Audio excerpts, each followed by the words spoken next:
wabarakatuh. Kepala sekolah dan rekan-rekan guru yang sangat kami hormati, kita rekan dari tenaga pendidikan yang sangat kami hormati. Pertama, saya ucapkan terima kasih atas kesediaan Bapak dan Ibu menghadiri kegiatan ini. Mohon maaf yang sebesar-besarnya telah mengganggu waktu Bapak dan Ibu. Kegiatan ini adalah kegiatan dalam rangka aksi nyata. Pertama mungkin penyampaian materi tentang budaya positif.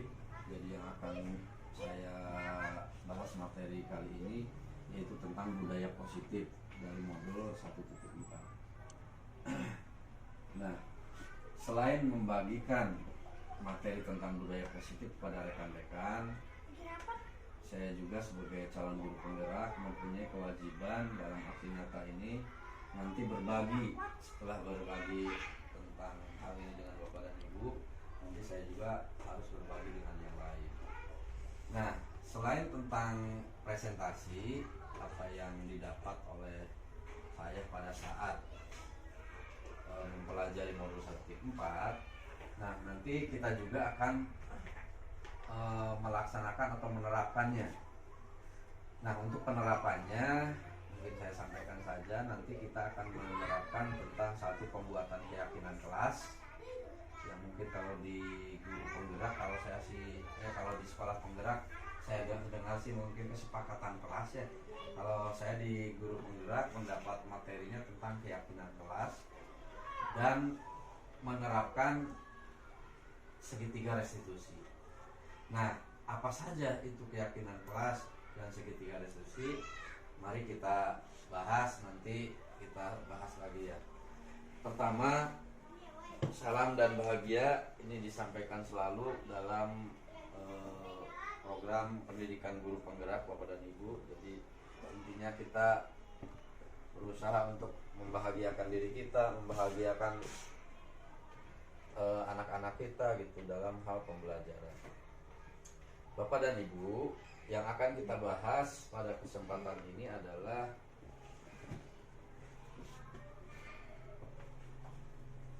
kemarin saya sudah membagikan file kepada Bapak dan Ibu. Nah, yang akan kita bahas adalah pertama mengenai perubahan paradigma. Kedua, konsep disiplin positif dan motivasi. Ketiga, keyakinan kelas. Keempat, pemenuhan kebutuhan dasar. Yang kelima, posisi kontrol. Dan yang keenam adalah segitiga restitusi. Nah, supaya tidak pincang, nanti kita akan bahas satu persatu dulu.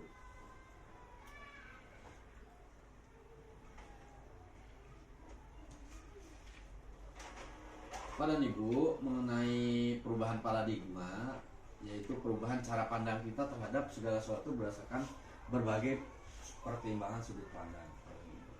Bapak dan Ibu, realitasnya, kenyataannya, kebutuhan kita itu kalau menurut realitasnya, kebutuhan kita itu sama ya.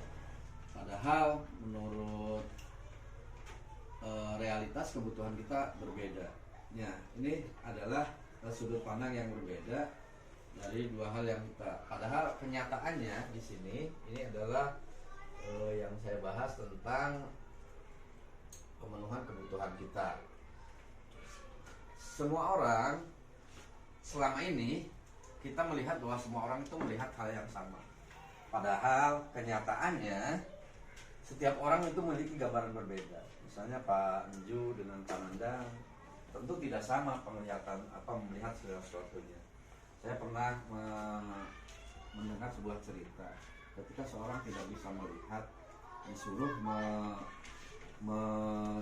memastikan bahwa bentuk gajah itu bagaimana gitu di komunitas itu. Nah, orang yang tidak bisa melihat itu kan, kalau yang merabanya ke tulare mungkin bentuk gajah itu kan panjang, bulat panjang ya.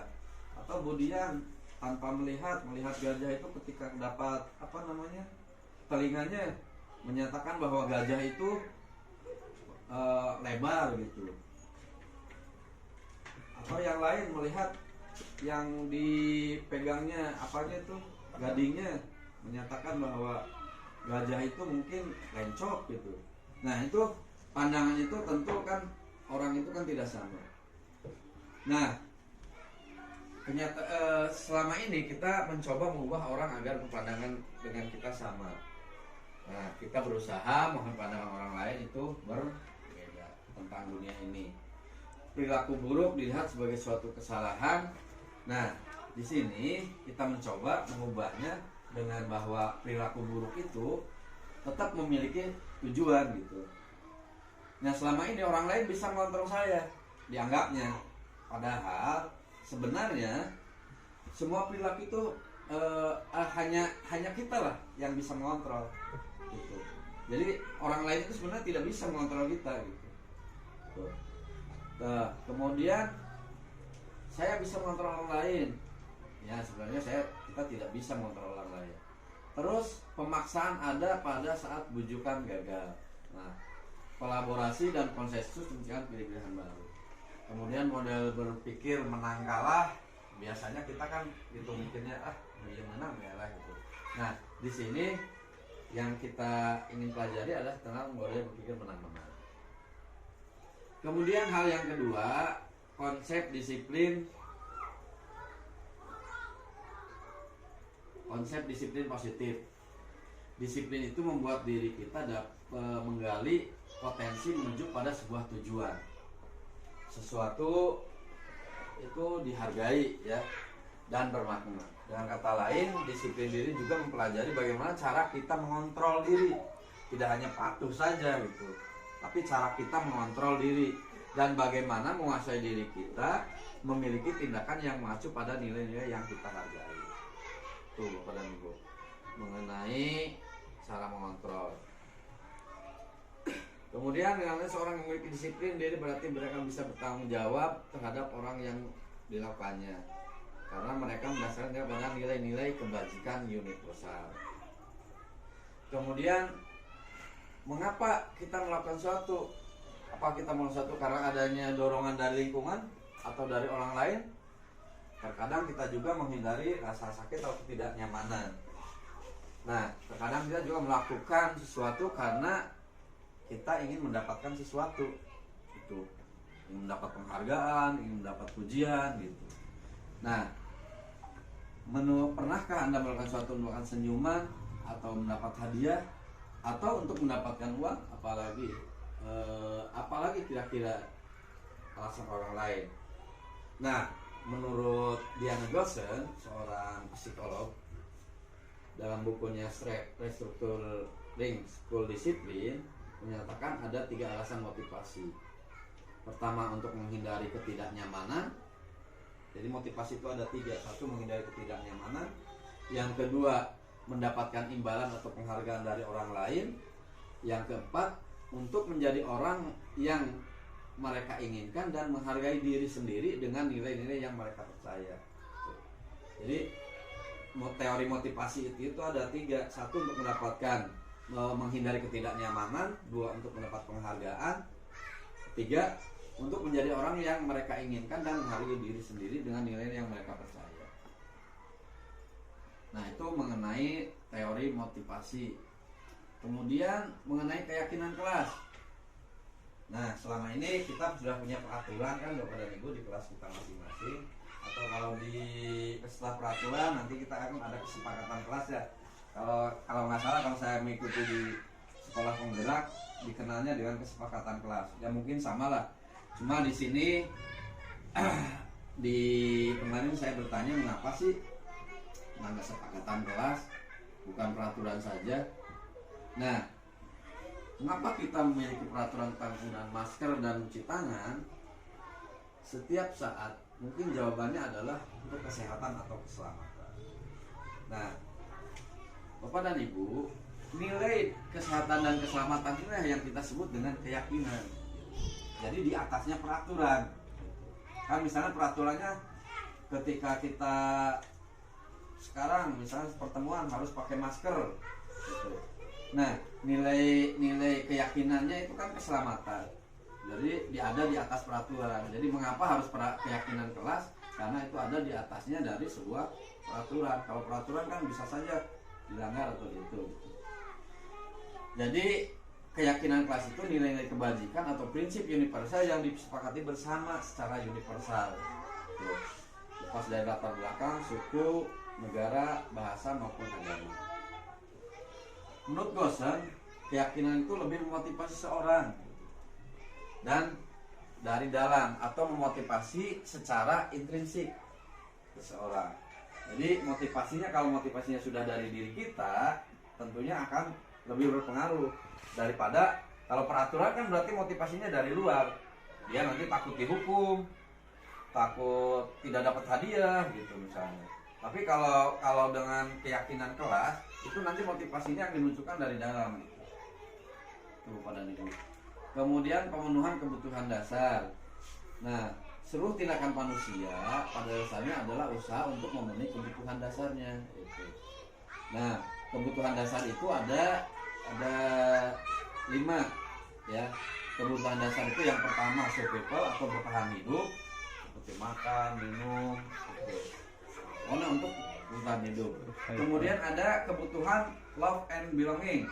Jadi kebutuhan dicintai dan kebutuhan kasih sayang atau diakui lah misalnya gitu ya. Kemudian kebutuhan kebebasan, artinya kita tidak ingin dipaksa kan kalau dalam hidup ini. Kemudian kebutuhan kesenangan, kemudian kebutuhan kekuasaan atau power. Nah itu 5 hal itulah yang menjadi dasar dari kebutuhan manusia. Ketika seorang murid melakukan suatu perbuatan yang bertentangan nilai kebajikan atau melanggar peraturan, hal itu sebenarnya karena akan gagal memenuhi kebutuhan mereka. Misalnya ada murid menciling-cingcat, ya, atau ada murid yang diam saja. Nah, sebenarnya di sana kita harus melihatnya bahwa kebutuhan dasar dia itu belum terpenuhi, gitu. Kebutuhan dasarnya. Misalnya kalau Arino ciling-cingcat mah, misalnya dia butuhnya pembelajaran yang menyenangkan gitu. Nah, berarti kebutuhan dasarnya adalah kebutuhan kesenangan. Atau kalau yang diam saja tidak mengikuti berdasarkan kemarin diskusi itu karena kebutuhan dia untuk kebebasan gitu. Nah, kemudian untuk posisi kontrol itu ada berapa? 1, penghukum. Kita itu biasanya sering kita lakukan menghukum gitu. Padahal ini kemarin sudah disiplin ibu itu tidak boleh ya. Seorang penghukum bisa menahan hukuman fisik maupun verbal. Orang yang mau menghukum senantiasa bahwa sekolah memerlukan sistem atau alat yang lebih menekan murid-murid lebih dalam lagi. Biasanya dia berbicaranya, patuhi aturan saya atau awas, kamu selalu saja salah gitu. Ya, jadi istilahnya menyakitkan kepada orang lain gitu. Kemudian pembuat orang merasa bersalah. Biasanya ketika kita menyelesaikan masalah, biasanya kadang kita membuat, misalnya berkata, ibu sangat kecewa sekali dengan kamu. Berapa kali bapak harus memberitahu kamu ya? Nah, jadi membuat merasa anak itu menjadi bersalah gitu. Nah, kemudian kalau yang posisi kontrol sebagai teman, nah ketika dia menyelesaikan masalah itu, dia seperti teman aja gitu. Misalnya, ayo bantulah demi bapak ya. Ya sudah, kali ini tidak apa-apa, nanti ibu bantu bereskan. Artinya kita menyelesaikan masalah dengan merasa dekat dengan teman. Kemudian sebagai pemantau atau monitor. Jadi sebagai pemantau itu berdasarkan pada peraturan-peraturan yang ada. Peraturannya apa? Apa yang telah kamu lakukan? Misalnya ada anak yang terlambat. Jadi peraturannya apa? Nah, kemudian untuk yang terakhir yang paling baik adalah di posisi manajer. Posisi manajer itu jadi posisi mentor di mana guru berbuat sesuatu bersama dengan murid. Jadi bersama-sama dengan murid, tidak hanya sendirian gitu. Jadi mempersilahkan murid mempertanggungjawabkan perilakunya, mendukung murid agar mau menemukan solusi atas permasalahannya sendiri. Nah, ini intinya di sini Bapak dan Ibu dalam hal penyelesaian masalah. Yang saya dapatkan ilmu tentang penyelesaian masalah ini mengapa saya ingin menyampaikan, dan secara pribadi kalaupun misalnya tidak ada tugas pun saya ingin menyampaikan hal ini kepada Bapak dan Ibu, bahwa ada cara-cara tertentu untuk penyelesaian masalah yang saya dapatkan dari unit penggerak ini. Selain kita menghukum tadi gitu ya. Nah, ini yang paling penting dalam hal ini adalah yang dinamakan restitusi kepada Ibu. Untuk menyelesaikan masalah ini, selain tadi dengan menghukum, nah ini dengan cara restitusi. Bagaimana restitusi itu? Restitusi itu proses mencari kondisi bagi murid untuk memperbaiki kesalahan. Nah, sehingga mereka bisa kembali pada kelompoknya dengan karakter yang lebih kuat. Itu menurut dosen. Dan menurut melalui restitusi, ketika murid berbuat salah, guru akan menanggapi dengan cara yang memungkinkan murid untuk mengevaluasi secara internal gitu. Untuk nyalahkan mereka murid, tapi murid diajak menyelesaikan masalah secara internal tentang apa yang dapat mereka lakukan untuk memperbaiki kesalahan mereka dan mendapatkan kembali harga dirinya. Nah, ada disebutnya segitiga restitusi. Jadi caranya, pertama menstabilkan identitas, kedua validasi tindakan yang salah, dan kemudian menanyakan keyakinan. Ini teorinya kemarin sudah saya bagikan kepada Bapak dan Ibu tentang teorinya secara di grup kalau nggak salah ya, saya sudah membagikan. Nah, jadi yang dipelajari kemarin itu saya tentang disiplin positif dan nilai kebajikan universal, teori motivasi, hukuman dan penghargaan, keyakinan kelas, kebutuhan dasar manusia, restitusi, 5 posisi kontrol, kemudian segitiga restitusi. Nah, Bapak dan Ibu, yang akan kita praktikkan nanti adalah pembuatan keyakinan kelas dan praktik segitiga restitusi. Karenanya mungkin nanti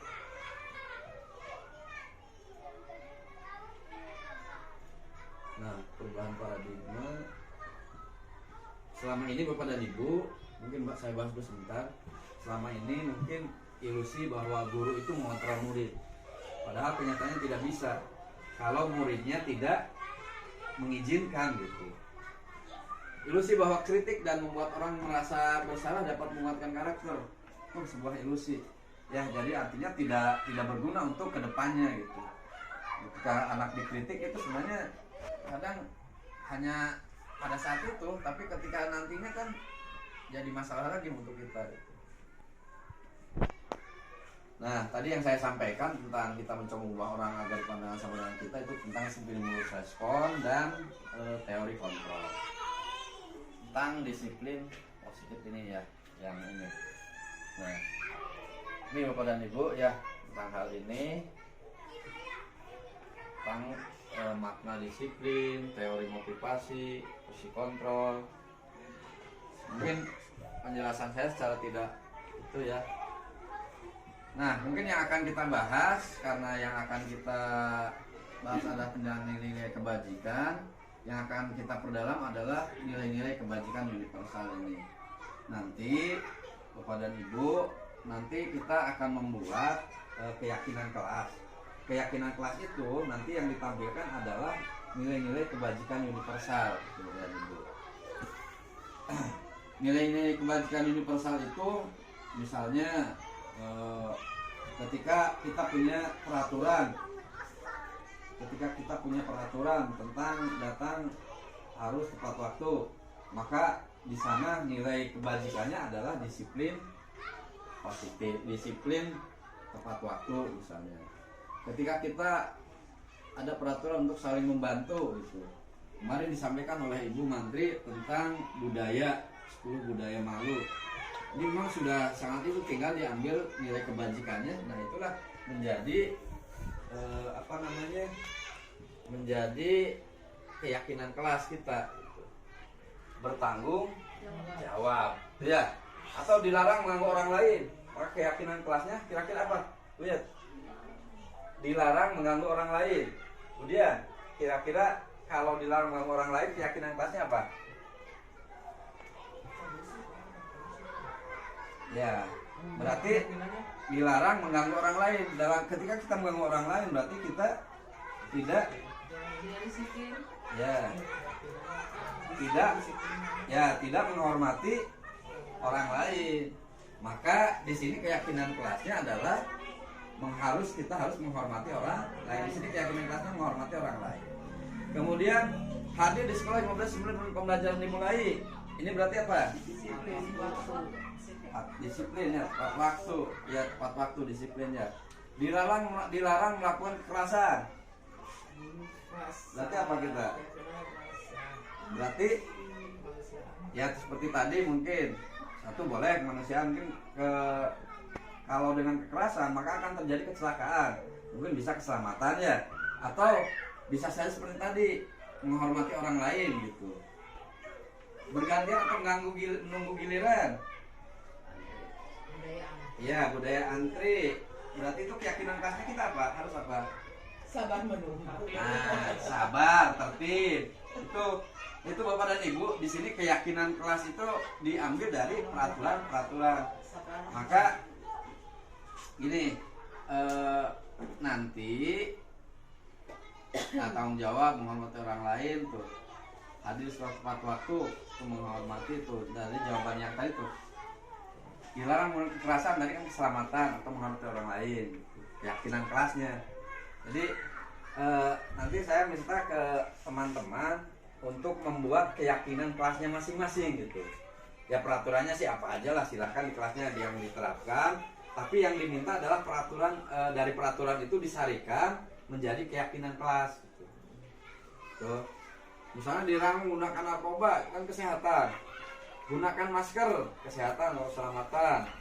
Jangan berlari di kelas atau koridor, keselamatan atau keamanan.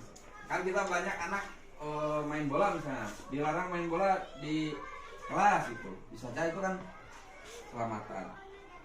Itu tentang keyakinan kelas gitu. Nah, kemudian yang kedua yang akan kita buat, yang akan kita terapkan adalah tentang segitiga restitusi.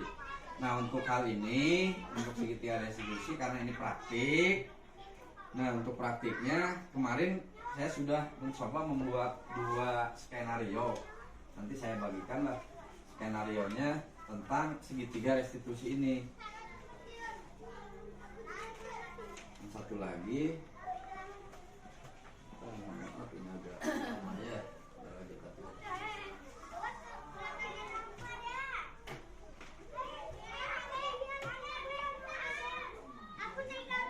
Nah, ini dapatkan segitiga restitusi. Nah, segitiga restitusi ya. Nah, Bapak dan Ibu, nah segitiga restitusi itu pertama dari menstabilkan identitas dulu, kedua validasi kebutuhan, kemudian menanyakan keyakinan. Nah, inilah yang itunya. Nanti kita praktekkan lah. Nah, dalam menstabilkan identitas, guru misalnya berkata, berbuat salah itu hal yang manusiawi, tidak ada manusia yang sempurna. Misalnya, ketika kita memanggil anak gitu, pertama-tama sampaikan bahwa langsung nyarekan gitu, kita berbuat salah itu hal yang manusiawi. Atau saya juga sering, Bapak juga pernah berbuat salah gitu di awal pertama. Nah, kemudian ke validasi kebutuhan. Validasi kebutuhannya, misalnya ketika ada sebuah kasus, setelah tadi disampaikan tentang itu, kamu bisa saja melakukan hal yang lebih buruk, ya. Tapi kamu tidak melakukannya kan? Gitu. Jadi kita menstabilkan dulu, ya, validasi dulu. Kita yang kedua itu validasi kebutuhannya apa sih? Gitu. Validasi apa yang penting bagi kamu. Misalnya ketika ada anak tawuran, anak garulung. Nah, pertama tadi sampaikan dulu, Bapak juga pernah melakukan hal yang sama gitu. Jadi ke stabilitas dulu, kemudian validasi kebutuhannya dia apa. yang penting bagi kamu apa sih gitu. Nah kemudian yang terakhir, nah kita ke keyakinan kelas yang telah kita buat menyelesaikan masalahnya itu. Apa nilai yang kita percaya di kelas sekolah kita, tentunya yang berhubungan dengan yang dilanggar gitu. Tuh. Jadi nilai-nilai kebajikan apa yang telah kita sepakati, tanyakan ke sana. Nah inilah fungsinya dari keyakinan kelas dihubungkan dengan segitiga restitusi dalam penyelesaian masalah. Itu mungkin Bapak dan Ibu yang bisa saya sampaikan. Barangkali ada pertanyaan, mangga silahkan. Barangkali Bu Dian atau strategi. Ya, tentang strategi apa ya tadi yang poinnya? Satu, kita harus membuat peraturan keyakinan kelas. Dua, tentang nanti segitiga restitusi. Ya, untuk strategi ya untuk di kelas bawah ya. Saya menemukan yang baru itu angka yang hiperaktif itu. Yang hiperaktif. Ya, sama Ya. kemudian ada kesalahan keseluruhannya untuk membuat apa ya itu keyakinan ya Keyakinan. Ya. Kalau keyakinan kelas nanti kita disarikan dari sama peraturan. peraturannya misalnya ya. Ya. Jadi buat peraturannya apa nanti kita sarikan yang bagiannya apa. Nah, Ada kritik yang beda. misalnya kalau untuk yang tadi anak yang hiperaktif, anak yang berarti kan kemana-mana ya, berarti keyakinan kelasnya kan dia berarti harus disiplin, harus misalnya ketika belajar tidak boleh apa namanya, tidak boleh kemana-mana misalnya, Tadi jahil ke orang lain. tidak boleh jahil gitu. Kasih tahu aja, nanti keyakinan kelasnya dibuat keyakinan kelasnya bahwa itu harus harus disiplin gitu. Artinya misalnya tidak boleh melakukan hal-hal tertentu. Nah, kalau untuk segitiga restitusinya, nah Ibu bisa ngajak ngobrol gitu. Segitiga restitusi pada dasarnya kita penyelesaian masalah. Nah, dengan tiga tadi, yang tadi pertama stabilitaskan dulu. Setelah itu ke validasi. Setelah validasi, tanyakan keyakinan kelas yang telah kita buat tadi. Tuh, memang kita butuh latihan untuk hal itu. Nanti saya kasih contohnya ya. Nanti saya kasih contohnya untuk hal ini. Ini tidak menutup kemungkinan kerjasama dengan orang tua juga ya. Bisa Bu. Betul hal itu betul Bu.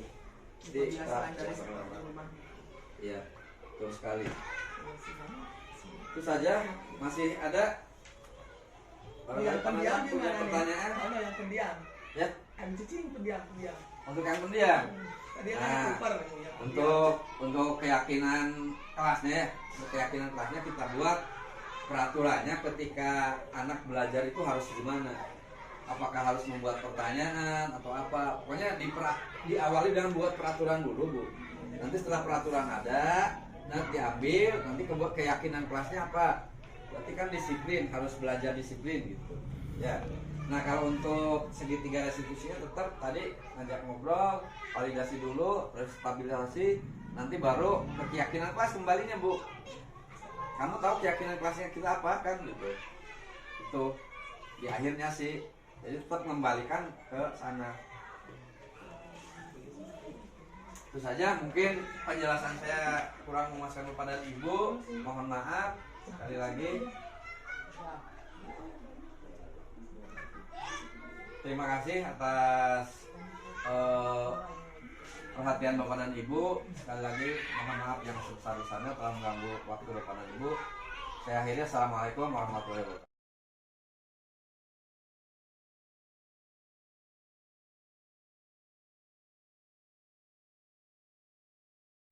Assalamualaikum warahmatullahi wabarakatuh. Nanti Komite punten, mohon maaf kurang tahu Bapak. Bisa ke rumah tapi kayu. Iya. Jadi begini Bapak, saya kan mengikuti pendidikan ada salah satunya tentang penerapan budaya disiplin, budaya positif. Ini pertama saya melaporkan bahwa untuk ISD Cilayung penerapan budaya positif itu yang akan dilaksanakan yaitu pembuatan keyakinan kelas dan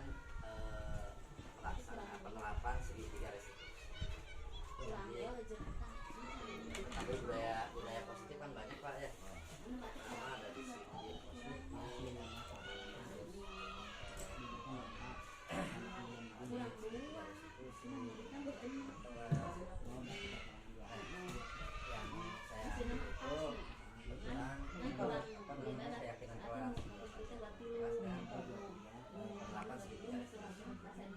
nah, pembuatan keyakinan kelas. Jadi intinya sih dari itu saja Pak, dari peraturan yang sudah ada. Kan kita biasanya membuat peraturan ada di peraturan kelas. Nah, kemudian ada kesepakatan kelas. Nah, di sana diambil nilai-nilai, intinya nilai-nilai kebajikan secara umum. Misalnya peraturannya tidak boleh datang terlambat. Berarti kebajikan secara umumnya kan berarti nilai keyakinan kelas kita harus disiplin waktu kan gitu. Itu jadi setiap kelas itu nanti kita buat keyakinan kelasnya masing-masing. Kalau di kita kan sekolah menggerak sudah sampai ke kesepakatan kelas. Nah, kita tinggal menaikkan aja dari kesepakatan kelas menjadi keyakinan kelas. Gunanya untuk apa sih? Gunanya untuk nanti penyelesaian dalam sebuah permasalahan, kalau yang saya itu sih. Jadi kalau kita sudah yakin sih anak-anak kan jadi mendapat motivasinya internal, bukan dari eksternal. Kalau peraturan kan dari luar saja, eksternal. Jadi dari diri anaknya untuk mematuhinya kan terpaksa. Tapi dengan keyakinan kelas, keyakinan sekolah, yang kita juga sudah buat keyakinan sekolah kemarin hari Sabtu. Nah, dengan dibuatnya itu maka motivasi anak itu dari diri sendiri. Nah, kemudian setelah keyakinan sekolah dibuat, keyakinan kelas dibuat, nah kita akan menerapkan penyelesaian masalah dengan restitusi. Restitusi.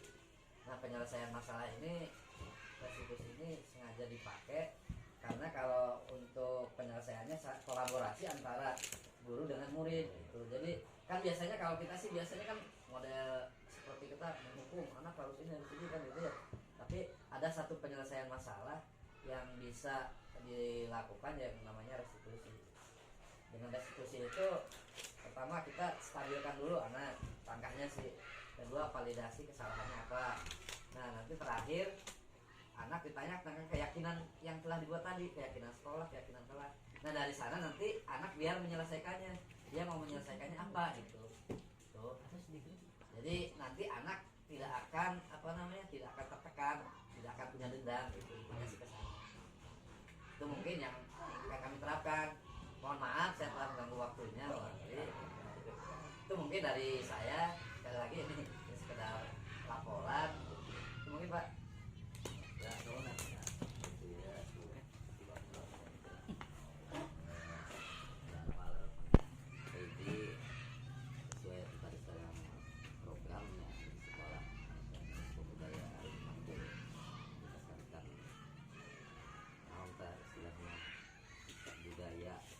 positif budaya yang baik. Fokusnya ya tadi karena keyakinan pembuatan keyakinan kelas dan penerapan ya di Bapak mah tuh selaku komite lah keyakinan kelas murid yang mendukung penuh terutama kedisiplinan gitu ya sesuai sama budaya tata tertib di sekolah lah itu ya budayakan dengan baik.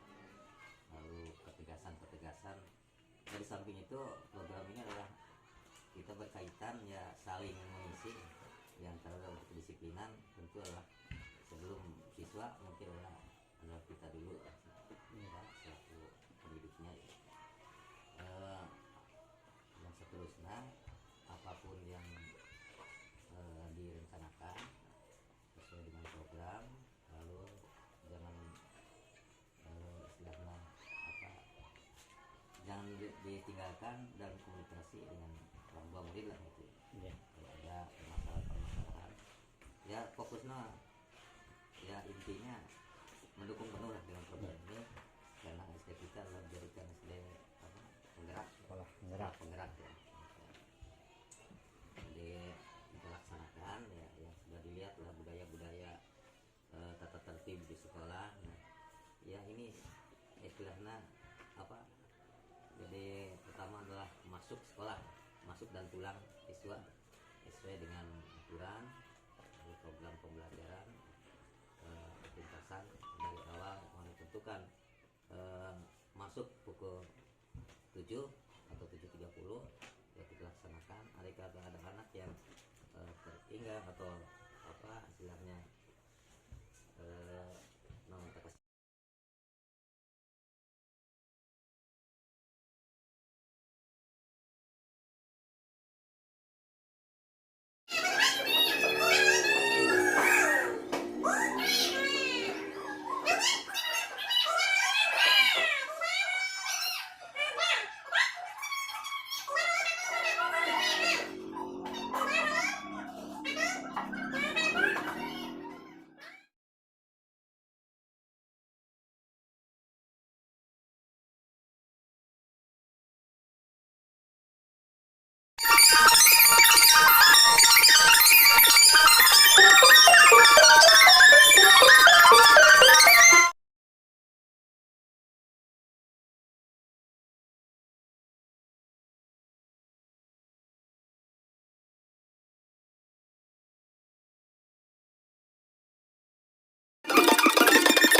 Setelah ada kesepakatan atau peraturan dari kelas kita, nah kita naik ke keyakinan kelas.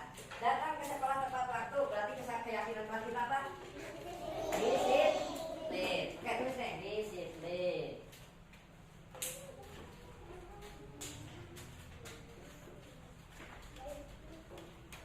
Nah, berperilaku sopan dan santun, berarti keyakinan kelas kita harus apa? Sopan dan santun.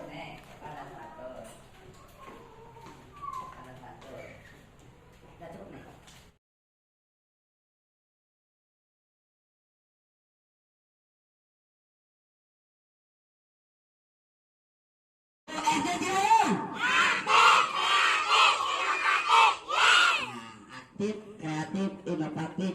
Yes, bahwa kita punya keyakinan kita bisa aktif, bisa kreatif, bisa inovatif.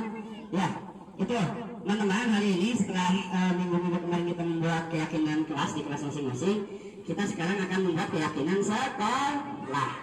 Apa itu keyakinan sekolah? Jadi nilai-nilai kebajikan secara umum dari sekolah kita. Kita ambil dari peraturannya saja ya. Kita punya Pak Jo, Bu Dian, Bu Uti, kita punya 10 budaya malu ya. Yuk, mari yang pertama apa? Malu dan lambat ya. Nah, dari keyakinan itu, dari aturan itu, dari budaya yang sudah kita punyai, berarti kalau mau terlambat itu kita harus apa? Disiplin. Nah, berarti keyakinan sekolah kita yang pertama kita harus apa? Itu teman-teman, kita itu harus disiplin. Kemudian ada yang bisa memberikan aturan apa yang ada di sekolah kita selain itu? Yuk, siapa? Apa? Ayo. Kelas 6 kemarin kita sudah buat apa lagi? Apa banyak? Apa? Oke, bagus, sopan santun. Ya, berarti keyakinan sekolah kita harus sopan santun. Kedua, apa tadi nih? Memakai seragam sesuai jadwal, berarti itu apa? Disiplin. Bagus ya. Tadi disiplin kita sudah punya 2, berarti datang tepat waktu, pakai seragam, yang apa sesuai jadwal gitu ya, terus sopan santun. Terus biasanya terjadi di kita yang antar teman itu apa biasanya? Membuli. Tuh, berarti kita tidak boleh apa? Membuli. Kalau tidak boleh membuli berarti keyakinan sekolah kita apa? Apa? Ya, boleh, bisa disiplin. Saling menghargai. Bisa disiplin, bisa saling menghargai. Nah, itulah nilai-nilai keyakinan sekolah kita. Tundaknya bisa ya? Lingkungan. Itu ya, sebagian dari keyakinan sekolah kita. Tadi ingat apa? 1, disiplin. 2, saling menghargai. Terus apa lagi?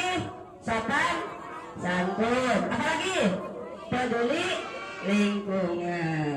Itu ya, itu keyakinan sekolah kita. Ya, tentang keagamaan ya.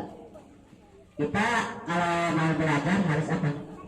Berdoa dulu. Setelah belajar berdoa dulu. Itu termasuk religius. Kita kemarin melaksanakan hari Jumat itu dipimpin oleh Pak Ustadz, apa namanya? Ustadz apa namanya kemarin? Kegiatan keagamaan. Kebiasaan kita melaksanakan membacakan Al-Quran ya. Hafalan. Itu termasuk religius. Nah, ini adalah suatu keharusan kita tentang kita berdoa ya. Jadi keyakinan kelas kita yang berikutnya apa? Religius. Kemudian kalau ada pekerjaan yang berat kita harus apa? Ikut di sekolah kita saling membantu. Maka keyakinan kelas kita di sini adalah gotong royong. Itu ya. Selamat pagi, Bu. Selamat pagi, Fitri. Ayo silahkan duduk. Kamu tahu nggak mengapa dipanggil Bu Guru ke sini? Mungkin berkaitan dengan tugas, Bu. Ya, benar. Tapi kemarin masuk nggak kamu? Iya, Bu, masuk, tetapi saya tidak mengumpulkan tugas. Fitri, semua orang pernah melakukan kesalahan ya, termasuk ibu. Namun setiap tindakan kita pasti adalah alasannya. Kira-kira mengapa kamu tidak mengumpulkan tugas kemarin? Saya capek dan mengantuk, soalnya malamnya skor TikTok sampai jam 12 malam. Akhirnya saat pembelajaran jadi ngantuk. Kamu masih ingat nggak keyakinan kelas kita kemarin? Masih, Bu. Kalau masih ingat, kira-kira yang kamu lakukan itu sudah sesuai belum dengan keyakinan Belum, kelas? Bu. Belum. Keyakinan kelas yang mana yang belum kamu ketahui? Selalu bertanggung jawab, Bu. Nah, ternyata kamu tahu. Lalu, apakah kamu punya solusi untuk masalah ini, Fit? Iya, Bu. Pertama, saya minta maaf karena tidak mengumpulkan tugas. Kedua, saya tidak akan tidur terlalu malam lagi. Dan yang ketiga, saya akan mengerjakan tugas dari Ibu dan akan saya kumpulkan besok. Baik, Ibu apresiasi untuk tanggung jawabmu. Dan kamu boleh kembali istirahat ya. Terima kasih, Bu. Sama-sama. Iya, silakan. Baik. Enka, Sabtu kemarin kamu tidak ikut ekstra pramuka ya? Iya, Pak. Maaf, soalnya saya buru-buru pulang karena mau diajak ayah pergi piknik ke Malang. Wah, pasti itu sangat menyenangkan. Bapak juga pasti sangat senang jika diajak piknik. Namun apakah yang kamu lakukan sudah sesuai aturan sekolah? Tidak, Pak. Soalnya saya tidak ikut ekstra pramuka tanpa izin. Kamu masih ingat dengan keyakinan sekolah kita? Kira-kira apa keyakinan yang kamu belum terapkan? Tertib mengikuti kegiatan sekolah, Pak. Nah, kira-kira apa yang bisa kamu lakukan agar kamu bisa menerapkan apa yang sudah kamu yakini? Saya bisa minta izin kepada pembina pramuka, Pak. Mungkin ada yang lain? Saya mengikuti ekstra dulu, baru ikut ajakan ayah. Nah, berarti kamu sudah paham bahwa kita harus tertib aturan sekolah, ya? Ya, Pak, insya Allah saya akan berusaha lebih tertib lagi. Fitri, tadi Bapak dengar kamu dipanggil ya oleh Bu Guru ya. Tadi ada masalah. Nah, tapi tadi Bapak dengar juga sudah diselesaikan dengan cara segitiga restitusi. Bagaimana pendapat kamu cara penyelesaian seperti itu? Saya khawatir Pak, tadinya sih, tapi setelah tahu penyelesaiannya seperti ini, saya jadi tidak takut lagi Pak. Oh begitu ya. Oh, jadi kamunya senang ya, nggak takut lagi ya? Terus Ainka, tadi Bapak dengar kamu dipanggil Pak Guru karena ada masalah. Nah, bagaimana pendapat kamu tentang cara penyelesaian yang dilakukan oleh Pak Guru tadi, yaitu dengan segitiga restitusi? Saya tadinya takut dihukum Pak, tapi dengan cara penyelesaian tadi, saya jadi senang dan tenang Pak. Oh begitu ya. Terima kasih Ainka. Sama. Saya dari awal dulu untuk kali ini. Assalamualaikum warahmatullahi wabarakatuh.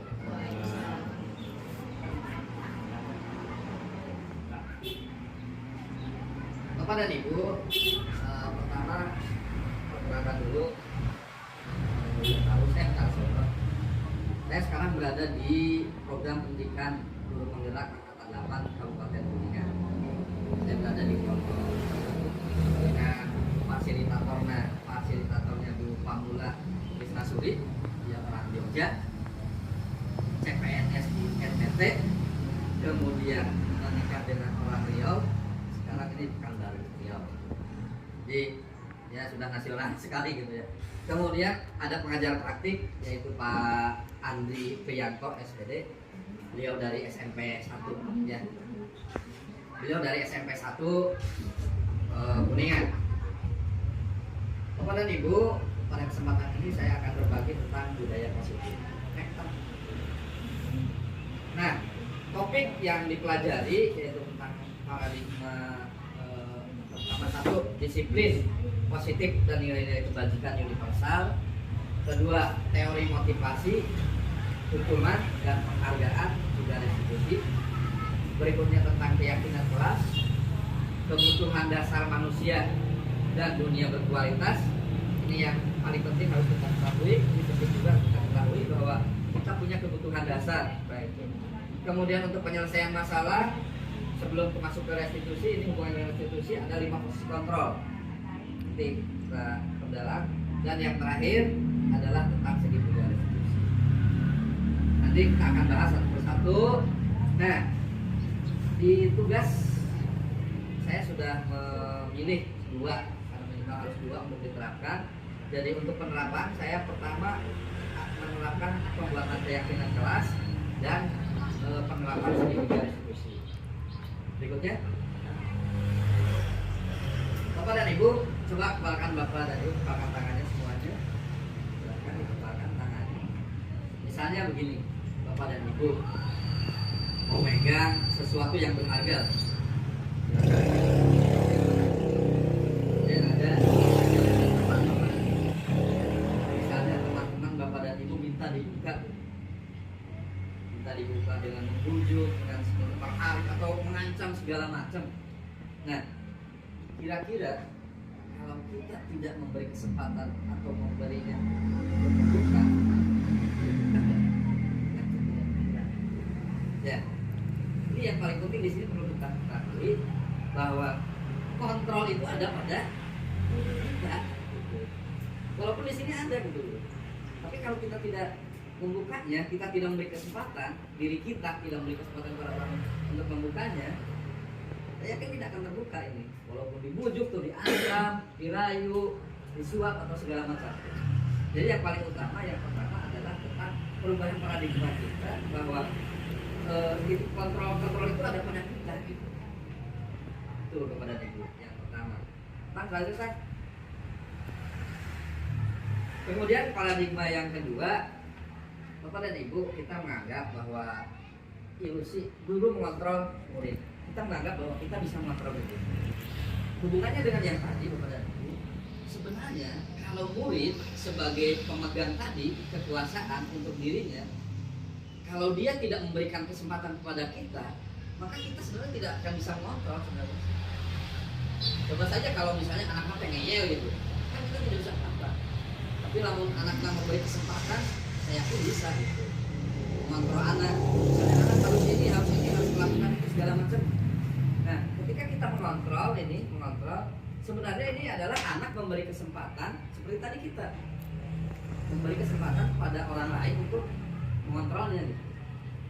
Ini yang menjadi ilusi untuk guru mengontrol murid. Kemudian yang kedua, kita suka terjebak dengan ilusi yang kedua, yaitu bahwa kritik dan membuat orang lain merasa bersalah dapat menguatkan karakter. Kita kan kadang bilang, kamu ini salah dirinya, atau malah jangan begitu, kasihan kepada ibu. Kan orang murid akan merasa bersalah. Harapan kita orang itu atau murid itu berubah karakternya. Tapi padahal sebenarnya dengan memberi kritik, membuat orang merasa bersalah, hal ini adalah menjadikan anak itu menjadi negatif. Nanti nilainya negatif. Yang berikutnya, ilusi bahwa semua penguatan positif efektif dan bermanfaat. Penguatan positif kadang-kadang kita, baiklah gitu. Itu seolah-olah itu bermanfaat gitu. Tapi kenyataannya di jangka panjang itu kadang-kadang anak akan berubah gitu, akan berpikir ini mah tidak berguna gitu. Kan akhirnya sih jadi negatif. Kemudian ada ilusi bahwa orang dewasa memiliki hak untuk memaksa. Tuh, kadang-kadang kita sebagai orang dewasa memaksa anak itu kan bisa ya. Tapi sebenarnya itu hal yang jelek yang nantinya akan menjadi, kalau kita paksa, pada akhirnya nanti anak akan biasanya dalam hatinya ayat bunga ganjel deh. Kalau kita paksa anak misalnya untuk berlari gitu, kalau satu kali tidak masalah, tapi ketika itu dilakukan berkali-kali biasanya dina hati nanti kayak ganjel begitu. Jadi cuma hanya pada akhirnya ayo ngancam gitu sana ya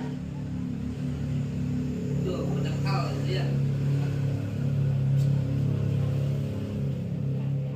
ya. Lanjut kan pada nego perubahan paradigma selanjutnya tentang stimulus respon dan teori kontrol atau teori pilihan.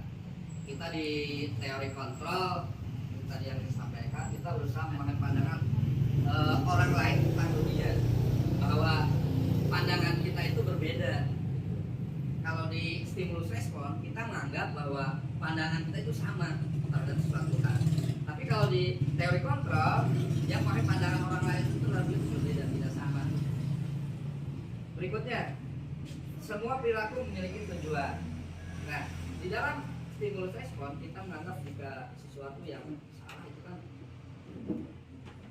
perbaiki ya, cuma itu salah gitu ya. Kemudian hanya Anda yang bisa mengontrol diri Anda. Enggak? Oh, makasih. Nah, di sini kemudian Anda tidak bisa mengontrol orang lain. Ya, tadi sudah disampaikan seperti tadi baru ada disampaikan juga kita kontrol diri sendiri. Kemudian yang paling penting adalah kolaborasi dan konsensus untuk menciptakan pilihan-pilihan dan model berpikir menang-menang. Kalau kita biasanya kan ada di stimulus respon itu model berpikirnya menang kalah. Tapi kalau di teori kontrol yang kita pakai sekarang yaitu model berpikirnya menang-menang. Jadi dalam menyelesaikan masalah itu kita biasanya kalau kita sebagai guru merasa menang gitu ya. Tapi kalau dengan model berpikir menang kita menyelesaikan masalah itu berkolaborasi dengan siswa. Selanjutnya Pak Ibu tentang disiplin positif. Disiplin positifnya teori kontrol ini diciptakan oleh Dr. William Glasser ya, teori pilihan atau choice theory.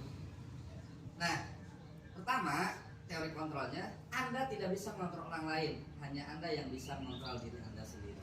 Itu yang paling penting pada Ibu. Jadi kita lah yang bisa mengontrol diri kita. Orang lain mah nggak bisa sebenarnya sih.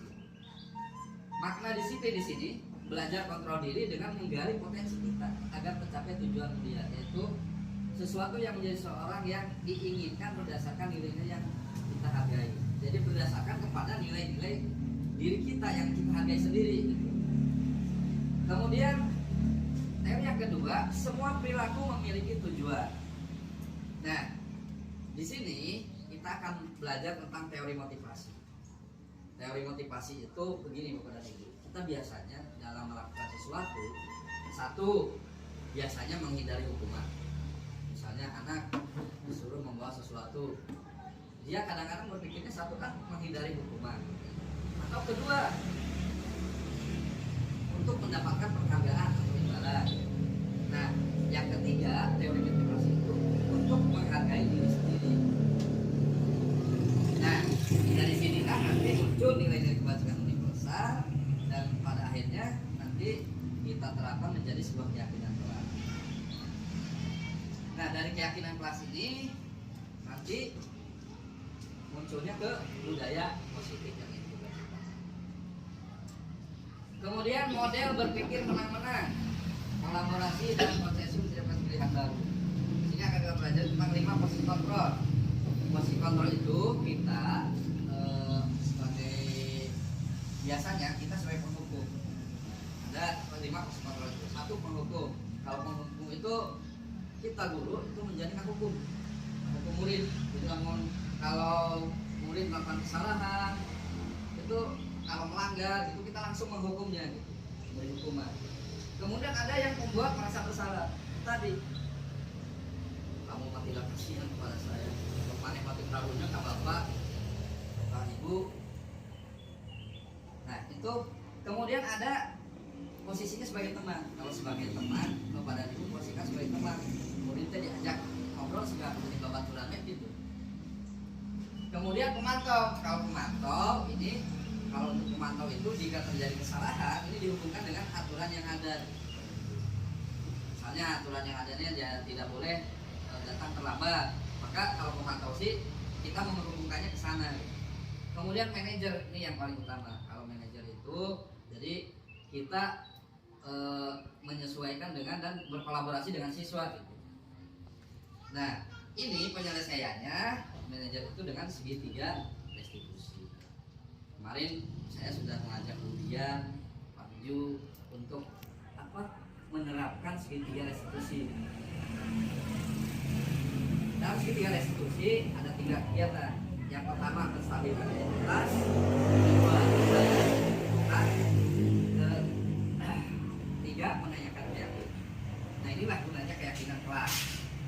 Dengan segitiga restitusi untuk menyelesaikan masalah, maka dengan adanya keyakinan kelas kita bisa menjalankan restitusi.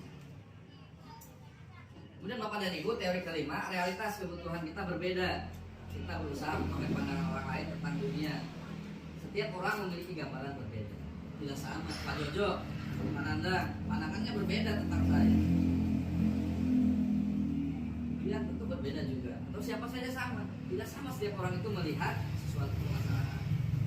Nah, 5 kebutuhan manusia, 5 dasar itu ini berdasarkan sebenarnya kebutuhan dasar manusia pandangan tersebut.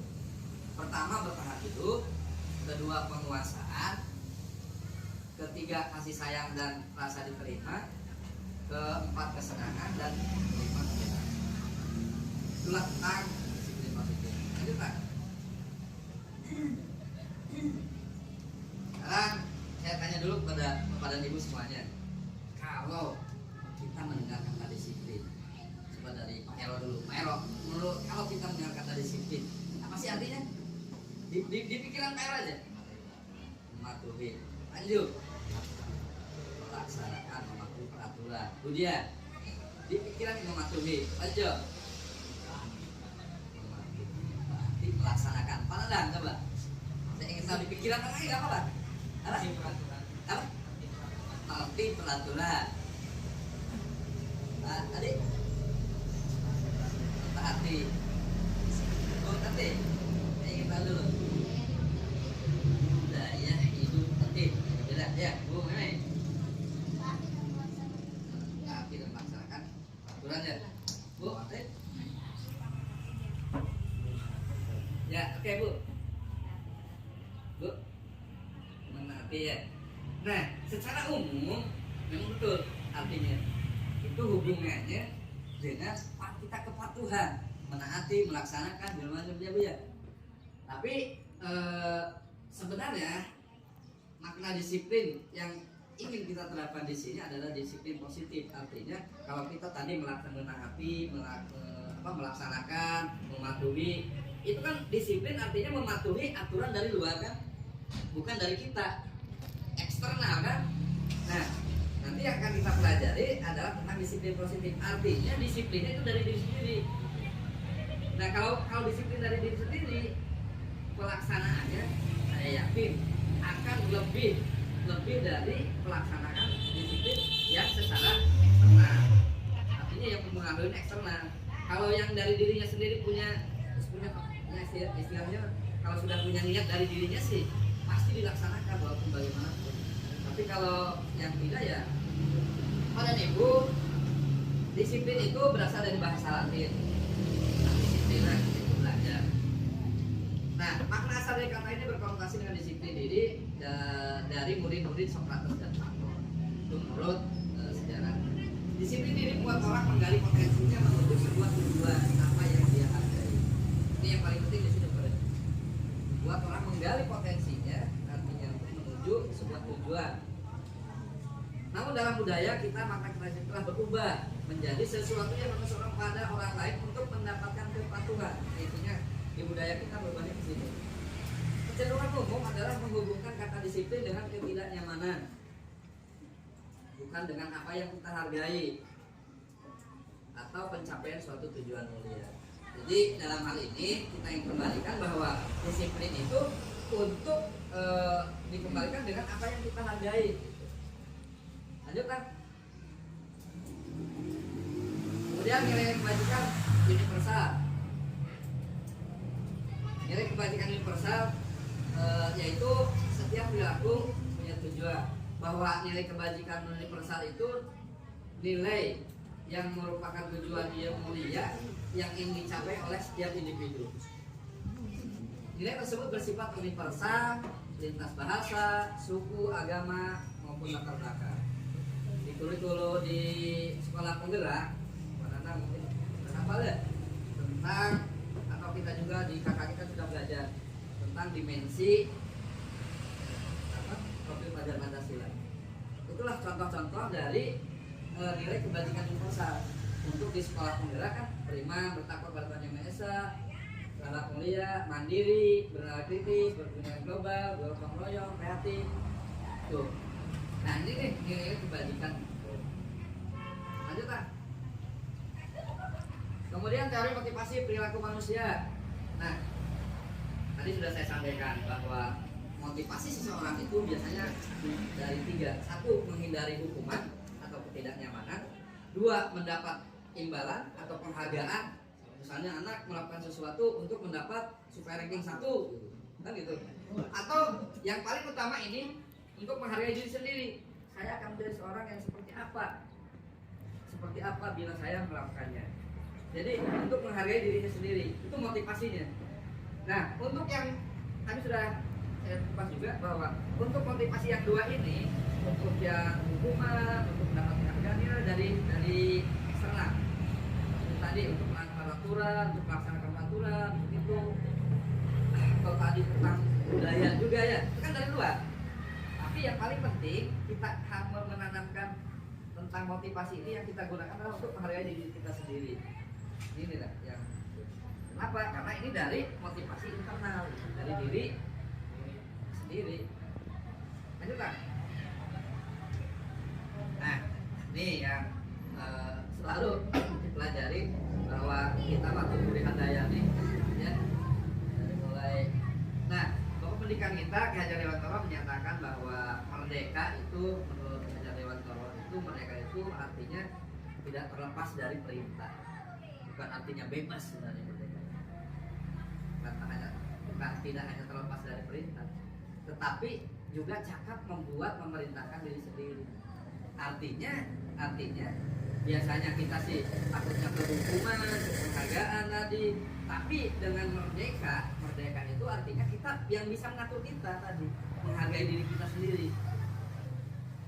Karena tujuan kemerdekaan di sana. Yuk lanjut Kang. Jangan terima kasih dulu. Masih banyak.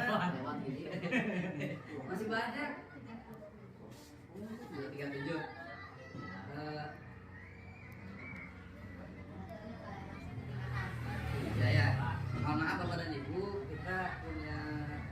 waktu itu harus membuat videonya 60 minimal 60 menit. Sehingga saya ya oke nih gambar ini.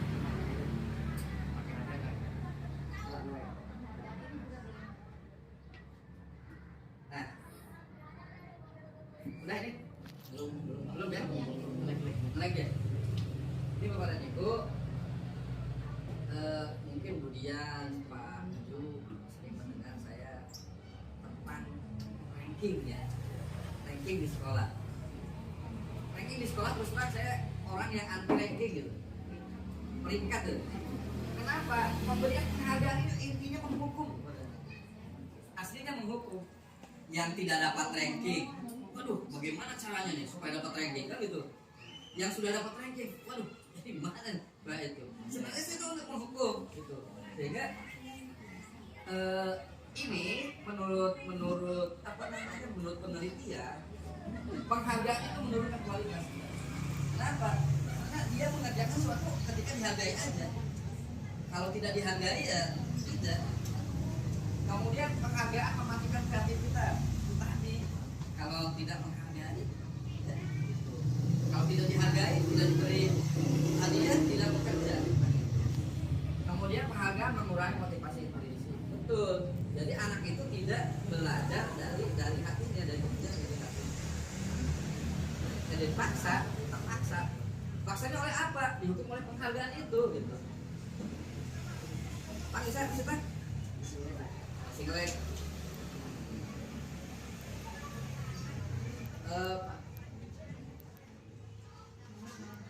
Lagi ya? Kagak mulai. Nah, dihukum oleh penghargaan. Bahwa penghargaan berlaku sama dengan hukuman. Artinya membujuk seorang melakukan sesuatu mengenai suatu tujuan tertentu dari orang yang minta membujuk.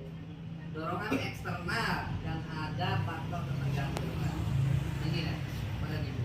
Kalau kita tidak punya hadiahnya, maka anak tidak akan bekerja kan? Hanya dia akan bekerja secara kalau ada dari luar aja, tidak apa?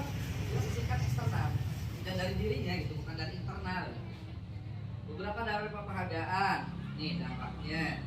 Pengaruh jangka pendek dan jangka panjang, penghargaan mengukur, penghargaan mengurangi ketepatannya, ya, betul, kecepatannya. Oke, kita lanjutkan Pak. Pengaruh jangka pendek dan jangka panjangnya, penghargaan menurunkan kualitas. Ini menurut beberapa penelitian dari itu ya, dari sudah sampai kapan aja lah, sudah. Terus, nah Bapak dan Ibu, kita memisahkan antara hukuman dan konsekuensi. Ya. Mari kita lihat. Coba Bapak dan Ibu, silakan yang pertama dibaca dulu. Itu hukuman atau konsekuensi? Hukuman. Oke, catat dulu hukuman ya. Lari menghuni lapangan basket 2 kali karena terlambat di sekolah. Hukuman ya. Murid diminta push up 15 kali karena masih ke sekolah. Nah, berganti yang kertas tugas teman yang keluar coret-coret. Konsekuensi ya. Membersihkan tumpahan air di meja tulis karena tersenggol masa belajar. Oke. Murid disuruh untuk menggunakan sepatu seharian di sekolah karena tidak menggunakan sepatu hitam. Hukuman. Lari menghuni lapangan basket 2 kali karena terlambat 10 menit untuk pelajaran PJOK. Hukuman ya. Nah, mari kita lihat satu-satu. Kita lanjut kan? Apa bedanya hukuman dengan konsekuensi? Kalau hukuman jelas, ini menghukum berat pisan ke budak. Ya. Ini lari juga menghukum. Ini sama menghukum. Kalau ini menggantikan konsekuensinya akibatnya ya.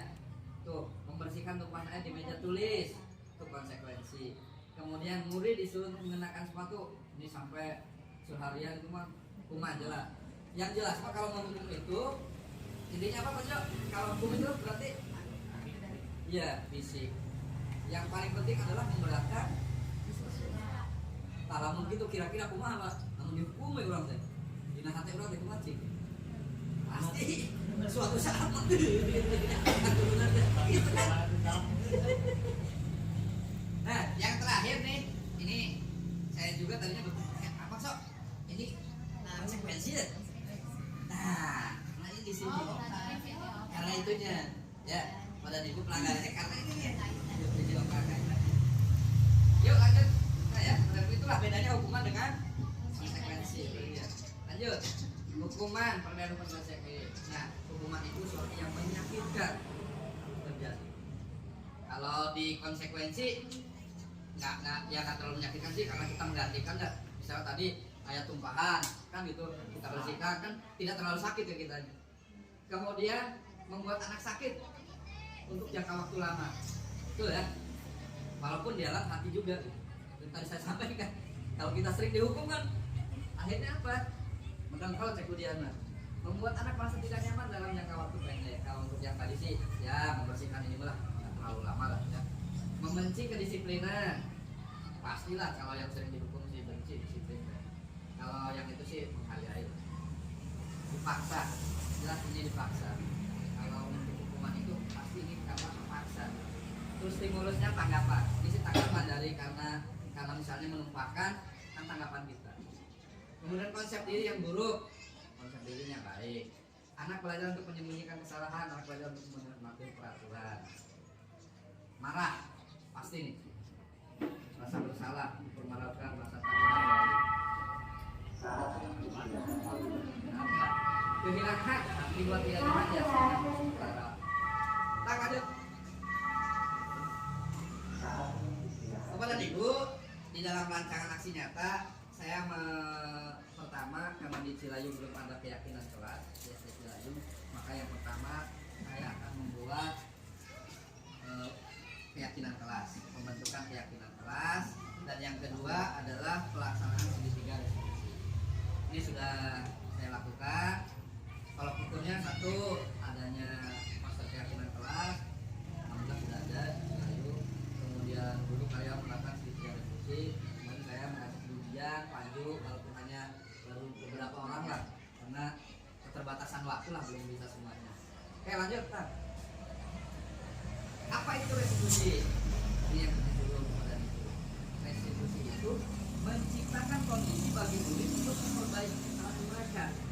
Jadi mereka bersalah, tapi bukan kita menghukum atau apa. Jadi kita menciptakan kondisi bagi murid untuk memperbaiki kesalahannya.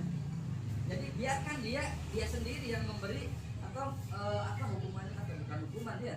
Jadi kemarin itu kan memperbaiki kesalahannya. Jadi untuk memperbaiki kesalahannya itu perilaku apa yang harus dilakukan? Memberikan kesempatan pada mereka sehingga mereka bisa kembali ke kelompok mereka dengan karakter yang lebih baik. Kemarin misalnya yang suka datang terlambat ya contoh dia yang datang terlambat Pak, yang kan akhirnya dikembalikan kepada anak, silakan. Jadi perilakunya apa untuk memperbaikinya? Nah, restitusi merupakan proses kolaboratif. Artinya apa? Antara guru dengan murid itu bersama-sama memperbaikinya. Bukan hanya dari guru. Karena kalau dari guru saja itu tadi munculnya dari eksternal. Kalau dari eksternal munculnya tadi ada hukum, ada merasa dendam, gitu, segala macam. Yang wajar murid itu mencari solusi untuk masalah mereka. Nah ini tadi jadi solusinya oleh murid dalam penyelesaian masalah dan murid guru. Bukan oleh kita gitu. Jadi kita kolaborasi antara murid dengan guru dan membantu murid berpikir tentang seperti apa yang mereka inginkan. Tujuan kuliah ini ada di keyakinan dan bagaimana mereka harus memperlakukan orang lain. Itu pada Ibu ya.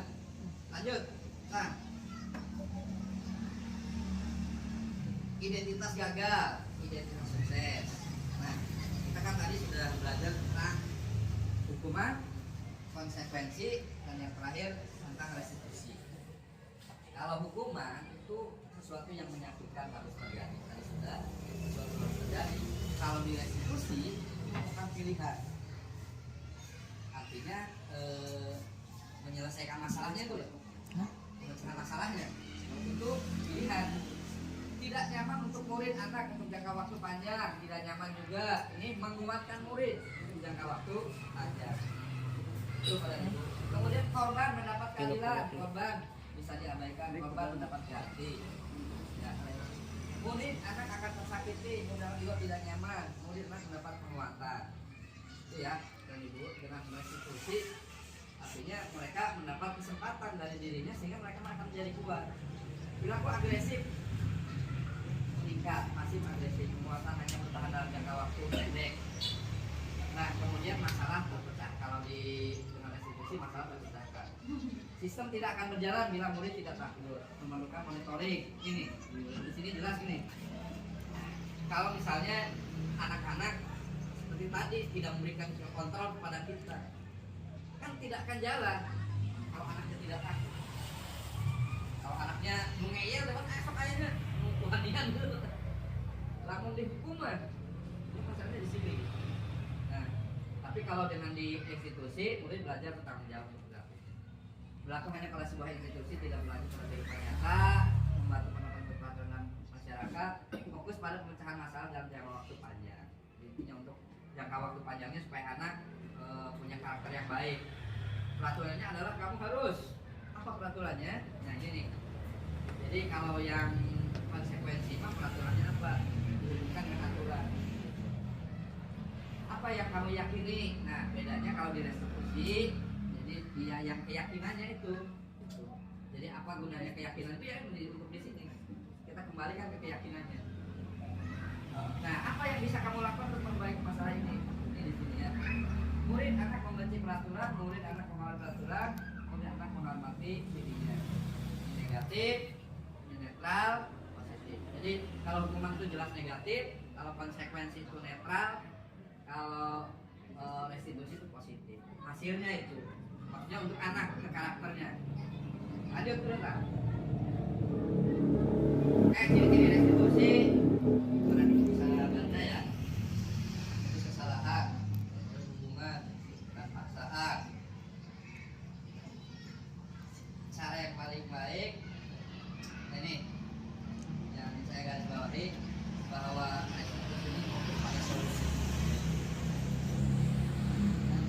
Oke lanjut tak? Kenapa tidak peraturan saja? Kenapa harus keyakinan kelas sih? Bapak dan Ibu kan sudah punya peraturan, tapi kenapa sih harus ada keyakinan gitu? Oh barangkali ada Bapak dan Ibu yang punya pendapat kenapa sih harus peraturan?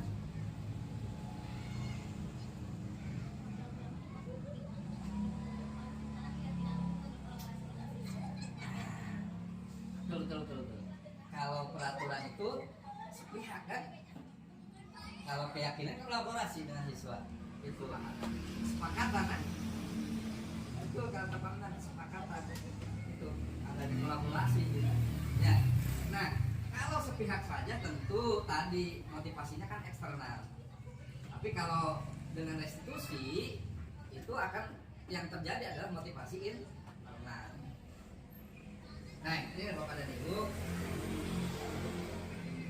kembali ke nilai keyakinan untuk lebih menggerakkan suara netral. Oke, lanjut. Bapak dan Ibu, budaya positif itu muncul dari lingkungan yang positif. Lingkungan yang positif itu dari keyakinan kelasnya dulu. Dari keyakinannya di kelasnya dulu, kalau sudah positif. Nah, kemudian keyakinan kelas itu dari mana sih?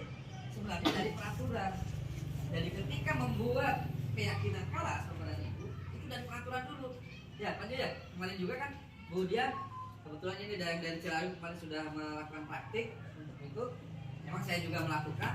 Jadi pengalaman saya membuat keyakinan kelas itu, pertama itu kita peraturannya dulu apa? Peraturan dulu. Kalau sudah peraturan naik lagi ke kesepakatan.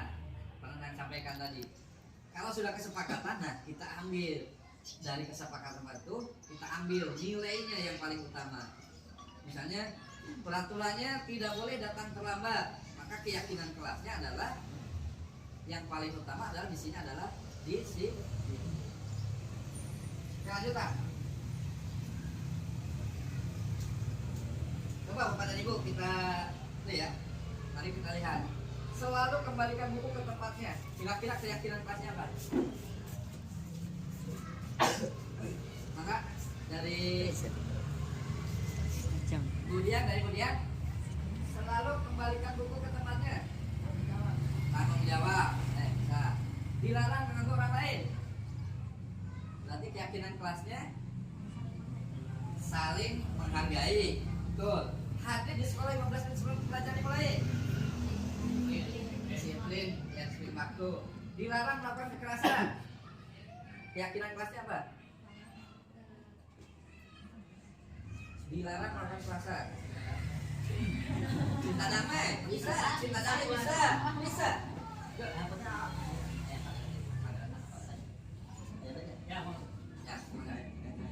terus Pak.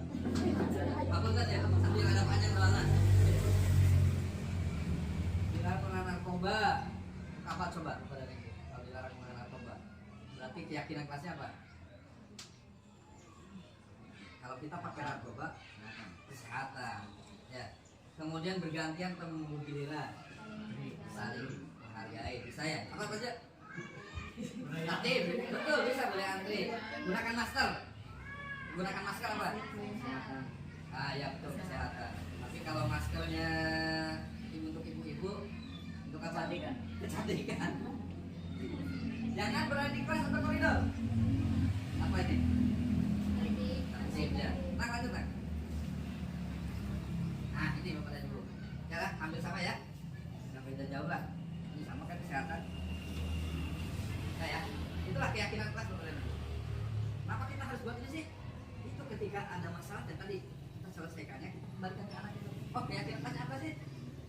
Ke anak bertanya. Nah nanti sehingga anaknya bisa menyelesaikan masalahnya apa. Lanjut.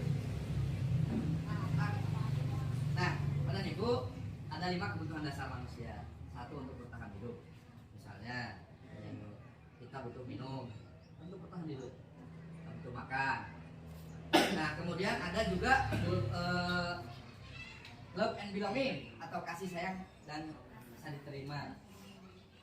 Kemudian penguasaan itu kemampuan gitu, merasa. Kadang-kadang anak ada yang merasa ingin, wah saya dihargai karena mampu. Terus kebebasan, kemudian kesenangan. Nah kebutuhan dasar inilah yang harus dipenuhi, karena kalau tidak dipenuhi ini akan nantinya jadi masalah. Ya. Oke lanjut Kang. Nah untuk 5 posisi kontrol tadi sudah saya sampaikan, ada penghukum, pembuat orang merasa bersalah, sebagai teman, sebagai pemantau, sebagai manajer. Nah ini hubungannya dengan identitas gagal menghindari hukuman, mengharapkan identitas berhasilnya kontrol dari luar ya. Ini Bapak dan Ibu, baik penghukum tentu kita tidak mau ya, karena nanti akan terjadi ya. Ini mungkin akan Bapak dan Ibu bisa baca.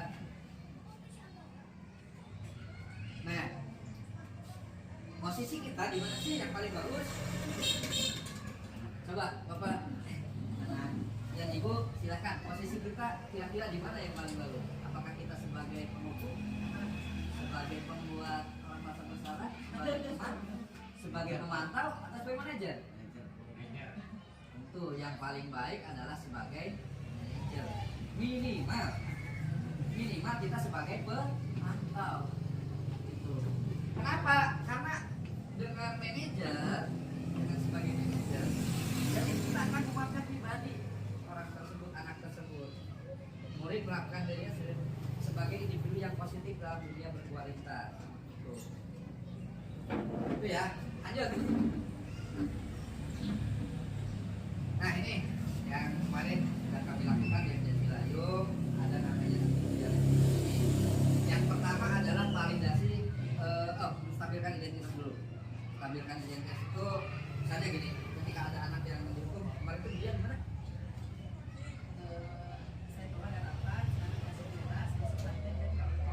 Yang tadi mengingatnya. Nah, biasanya kita kan stabilkan dulu identitas mereka.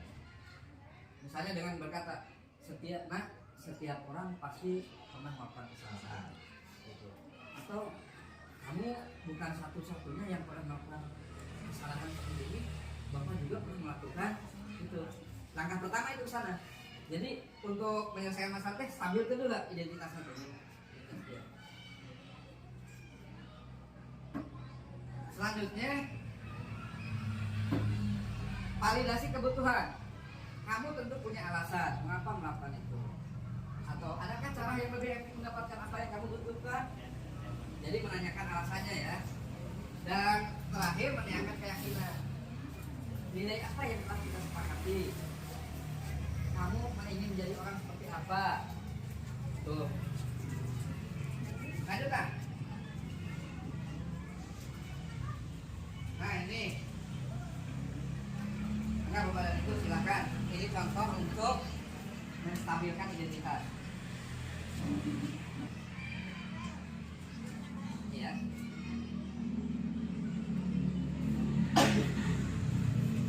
Cukup ya kayaknya sih ya. Lanjut kan? Contoh untuk validasi kebutuhan. Kamu pasti punya alasan mengapa melakukannya. Apa yang penting bagi kamu?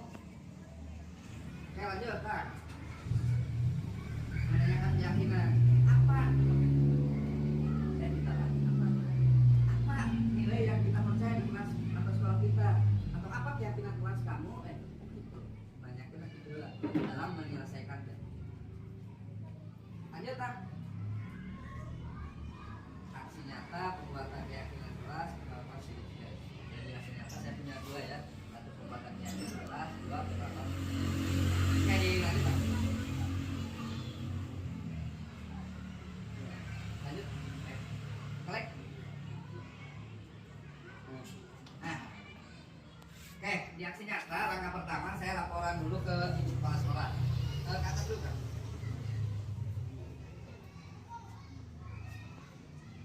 Jadi langkah pertama saya melaporkan dulu ke ibu kepala sekolah. Selanjutnya untuk pelaksanaan ini ya, untuk pelaksanaan aksi nyata ini. Kemudian sosialisasi kepada guru dan tenaga pendidikan, kemudian kepada murid, ya, kemudian kepada komite. Untuk hal ini, kegiatan sosialisasinya kepada itu. Jadi saya melakukan sosialisasi dulu ke awal. Langkah kedua, lanjut. Nah, inilah pembuatan keyakinan kelas. Kemudian akhirnya jalan kita klik.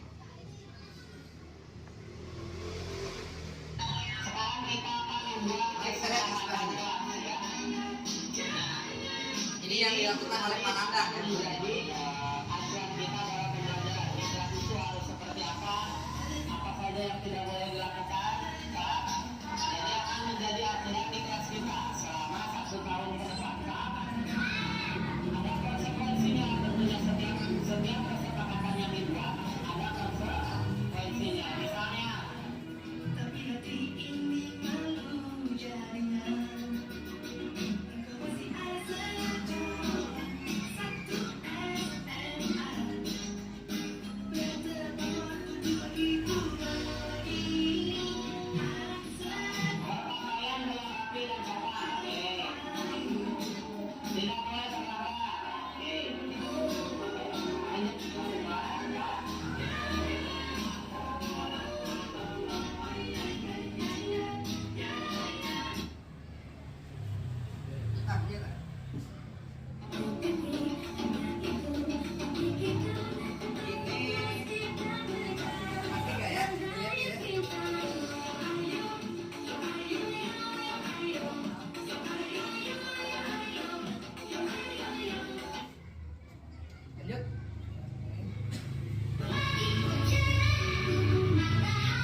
yang pertama, ini yang saya lakukan di kelas 6.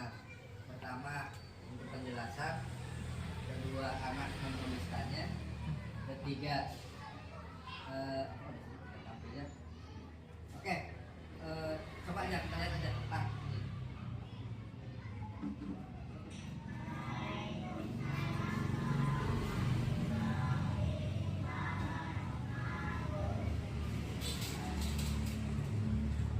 kecil ya.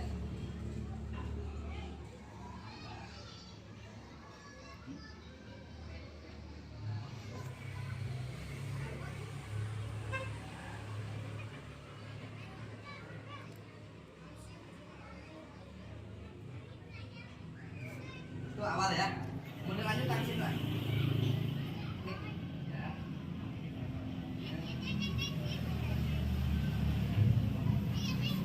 Oke, ayo kita coba. Jadi anak menuliskannya. Kemudian ini.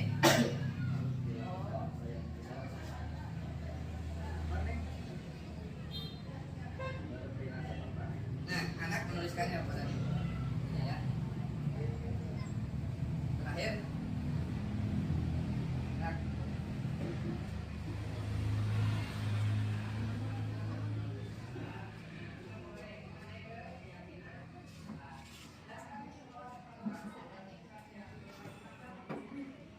Jadi merubah dari peraturan tadi ke keyakinan. Nah, terakhir ini tak.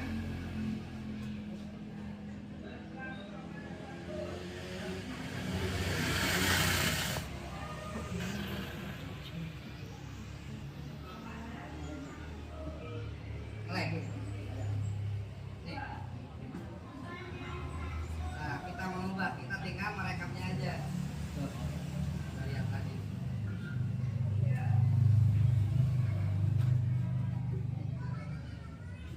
Dan kita langsung ke slide berikutnya. Untuk pembuatan keyakinan kelas, itu ya, pada buku ada contohnya. Enggak. Siap. Nah, dalam pembuatan keyakinan kelas ini masih ya, melek. Bentar ya. Itu tadi Bapak dan Ibu, untuk keyakinan kelas itu langkah pertama adalah kita sampaikan dulu apa itu keyakinan kelas. Kedua, kita gali dari peraturan dulu. Dari peraturan nanti kesepakatan, dari kesepakatan kita ambil nilainya. Nah, itulah menjadi keyakinan kelas. Gunanya apa sih keyakinan kelas? Kalau yang saya dapatkan, yang saya rasakan, gunanya ketika kita menyelesaikan dengan segitiga restitusi, menyelesaikan masalah, maka di sana sangat berguna sekali. Jadi anak dalam dirinya sudah yakin, punya keyakinan, sehingga ketika kita kembalikan, oh yang dilanggar itu apa? Nah inilah yang kita itu 2, 3, 4, 5, 6 dan ini tempatnya. Ada satu lagi yaitu keyakinan sekolah ya. Nah, untuk penerapan segitiga restitusi, saya sudah mencoba buat videonya. Mari kita lihat salah satunya lah, atau Bapak klik ini, klik tak.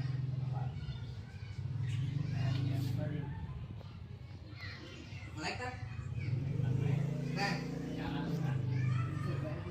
untuk penerapan segitiga restitusi itu penyelesaiannya seperti tadi pada itu. Langkah pertama siswa kita stabilkan dulu, stabilkan teh itu tadi sampaikan namanya kamu yang melakukan hal itu, kemudian validasi kesalahannya apa. Nah terakhir ditanyakan keyakinan kelasnya gitu. Nah pada akhirnya apa? Kita meminta kepada siswa bagaimana dia menyelesaikan masalah itu. Jadi penyelesaian masalah bukan dari kita. Nah lanjut dulu kan. Ya.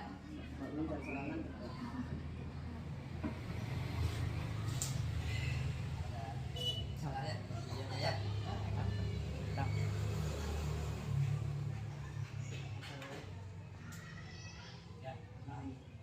Lanjut, jalan tuh. Selamat pagi, Oh yang ini.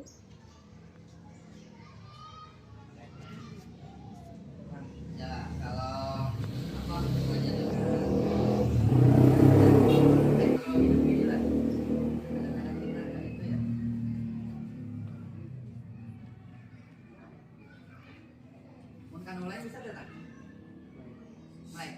Kita lihat satu aja lah untuk memberi contoh tentang segitiga restitusi.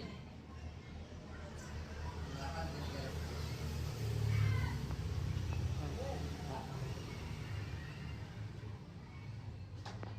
Singkat tak?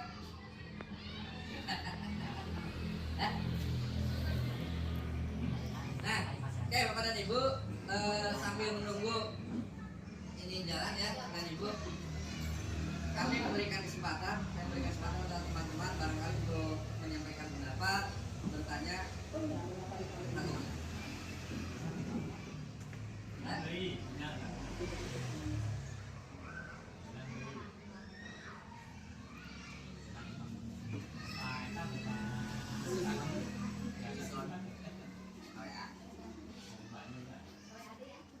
Nah, sehubungan dengan ini mungkin nanti saya sharekan aja lah contohnya kepada Ibu ya, kayak gitu saya akan sharekan. Nah, silakan Bapak dan Ibu, mungkin saya beri kesempatan kepada Bapak dan Ibu untuk bertanya atau menyampaikan pendapatnya tentang hal ini. Kita sambil menunggu ini ya, mungkin taksinya apa?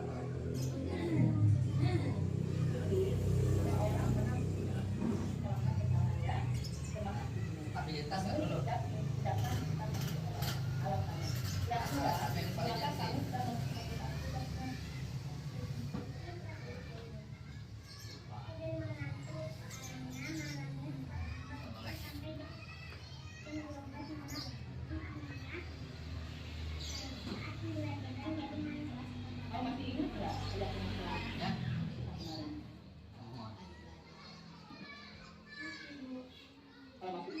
Kira-kira yang kamu lakukan itu sudah sesuai belum?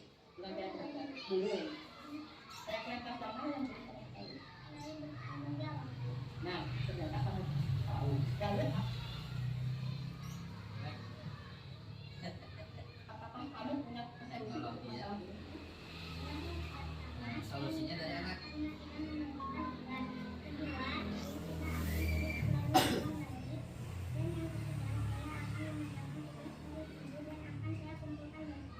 Baik, Ibu apresiasi untuk tanggung jawabmu dan kamu boleh kembali. Itulah contohnya kemarin dulu ya. Jadi hukum ya.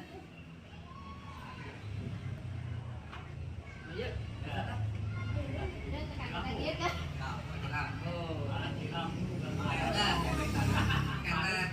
Karena mati lampu, kita kasih kesempatan aja lah Bapak dan Ibu untuk membuat pertanyaan atau apa pendapat. Silakan siapa aja.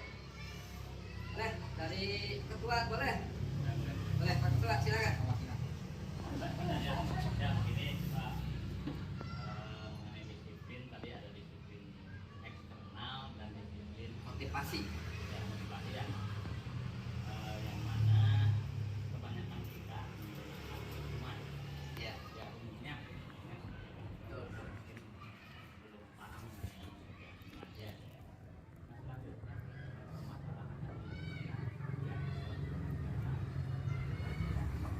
bahan itu sudah diukur, sudah tapi masih aja melanggar. Nah bagaimana caranya? Ya. Nah, aja Pak. Ya.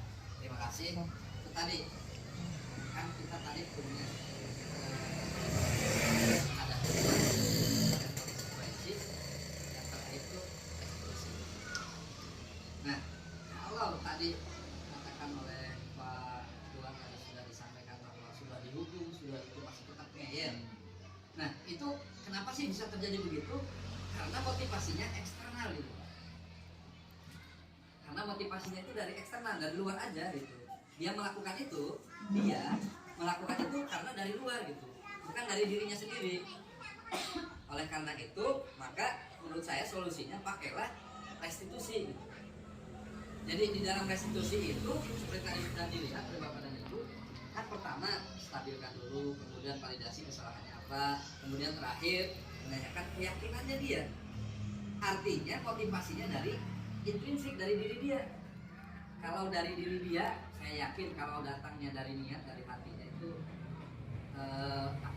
menyelesaikan masalah itu dari dirinya sendiri, itu kelihatannya lebih berhasil daripada dari luar gitu. Karena kalau dari luar itu kan paksaan. Itu termasuk kategorinya anak yang tidak mau dipaksa tadi, muka itu, yang kontrolnya tidak diberikan kepada gurunya yang menghukum itu.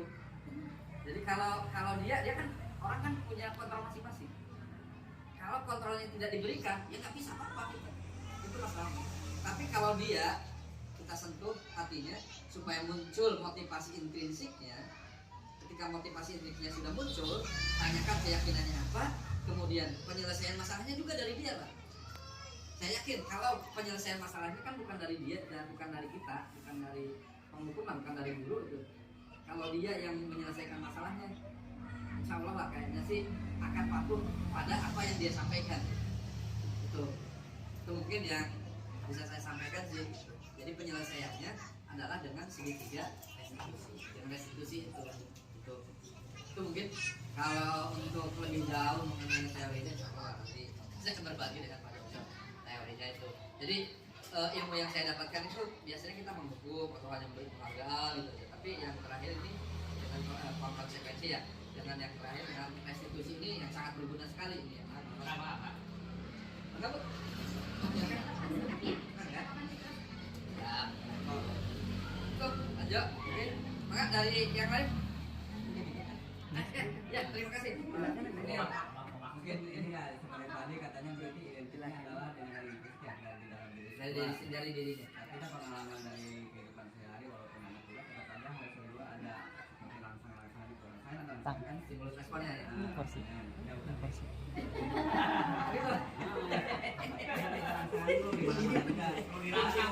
Dia sekarang dia dari kesana dia cepat dia.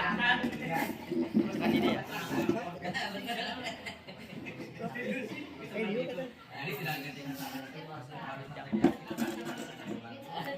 Nah, dari luar ada apa ya? Kayaknya lah. Ya. Ya betul.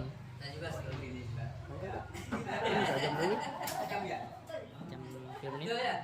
Semuanya setuju tidak? Kalau harus dirangsang dulu gitu. Rangsang mulutnya dulu gitu ya.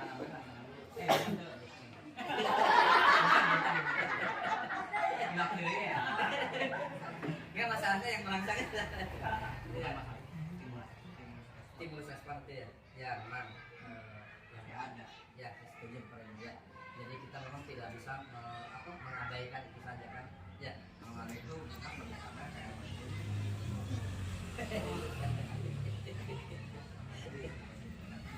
Ya, betul. Setuju. Kak, tetap bisa masalah. Ya, oke. Jadi adanya stimulus yang bertahap itu ya, untuk menuju kepada motivasi intrinsik ya. Oke, makasih Pak Sunil gitu. Ayo, Maka siapa lagi? Ada tidak? Pak Adi, maka. Boleh ya. Halo. Nah, iya, betul. Ini yang paling penting ya. Kalau restitusinya tidak berhasil, iya, tentunya kalau dari diri sendirinya sudah apa ya, sudah nggak bangkangkan diri sorangan, itu tentu banyak hal yang bisa kita lakukan. Satu, Bapak dan Ibu, kita bisa berkolaborasi dengan orang tua, kemudian kalau bisa dengan ya guru agama lah. Kalau guru agamanya masih belum mampu, ya apa kerjainya gitu, sampai di apa ya, di rupiah, wah ya jurigan gitu, sampai di rupiah aja. Iya, ya itu satu ibu bapak saya kemarin diajarin begini, kalau ibu dan bapak mau merubah sesuatu hanya pikiran saja ya, itu bisa bertahap. Tapi kalau ibu bapak mau mengubah apa namanya secara langsung drastis, itu kita harus melakukan pengubahan kepada pikirannya. Jadi apa namanya, kita harus kalau kata orang sekarang sih revolusi gitu ya. Tapi tentunya kalau untuk ke anak pertama butuhnya kesabaran. Butuh sabar itu. Karena setiap anak nggak sama sih. Kita sabar, mungkin belum waktunya tuh. Terus aja mungkin secara bertahap aja sedikit-sedikit. Nah harapannya kita juga sebagai guru tidak frontal. Karena kalau sesuatu dilakukan dengan frontal itu berarti mereka akan sakit. Itu mungkin dari saya sih mungkin bisa jawabnya. Mudah-mudahan ada manfaatnya lah. Itu tadi kalau sampai kata Pak Jeda sama si Rukia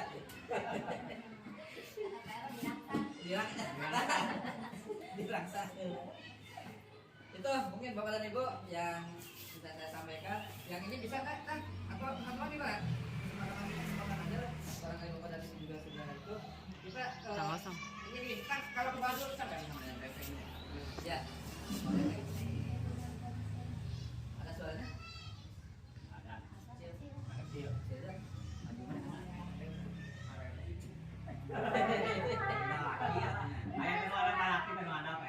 Orang laki. Kalau juta, ya dari datang kan iya.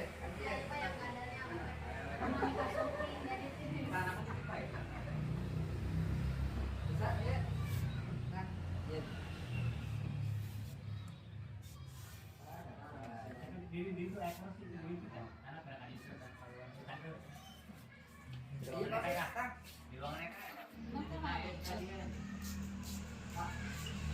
Iya, Pak. Berkaitan sekarang video tadi identitasnya stabilitas menstabilitas identitas stabilitas ya validasi stabilitas nah ini kan tadi ada contohnya dari video itu dan juga dari slide tadi ya ada kata-kata baru apa ibu juga atau bapak juga pernah mengalami pernah melakukan kesalahan. Nah, apakah itu maksudnya di anak zaman sekarang? Yang saya lihat zaman sekarang ya, Pak. Ya. Kalau kita bicara seperti itu, apakah tidak malah menjadi motivasi si anak untuk mengulangi kesalahan? Untuk melakukan kesalahan gitu. Ya, karena bapak ibu juga.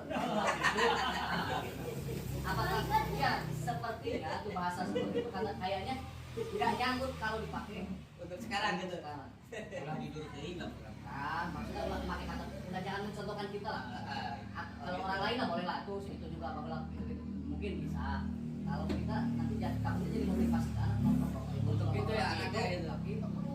Nah, Ya masih ada tadi? terkait tadi Sudah itu aja? satu lagi Pak sama yang tadi pemberian penghargaan. Ya. Di situ kan ada penurunan kualitas Ya. kita memberikan penghargaan. Ya. Sementara yang saya dengar dulu itu ada teori bahwa sewaktu-waktu malah kita harus memberikan penghargaan reward kepada anak supaya menjadi motivasi. Nah itu kan berbanding terbalik. Mana yang sebetulnya yang harus kita pakai? Oh ya. Oke. Masih ada Pak? Ada? Pak? Silahkan. Pertama untuk yang pertama mengenai tadi stabilisasi identitas ya. Pertama memang kemarin kita diajarinya bahwa di sana ada contoh, yang mulia tadi sampaikan ya. Dulu Hari dia punya. memang saya juga menyampaikan. Nah, para ibu, memang dari kata-kata itu tujuannya supaya merasa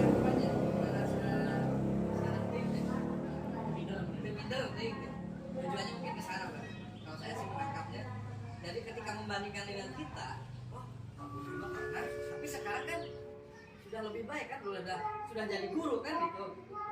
Jadi memang betul sih, tapi mungkin tujuannya ke sana, Pak. Kalau saya sih menangkapnya ke sana. Jadi supaya anak itu nanti ketika nanti penyelesaian divalidasi kesalahannya, nanti pada akhirnya kan diperbaiki di keyakinan, gitu. Ke motivasinya dia gitu. Ya tapi takutnya Pak maaf kan anak itu penangkapan bahasa kita kadang-kadang kan berbeda-beda. Ya. Yang salah tangkap mungkin ya itu tadi jadi akhirnya kayak ya Pak mau bapak ibu berolak gitu.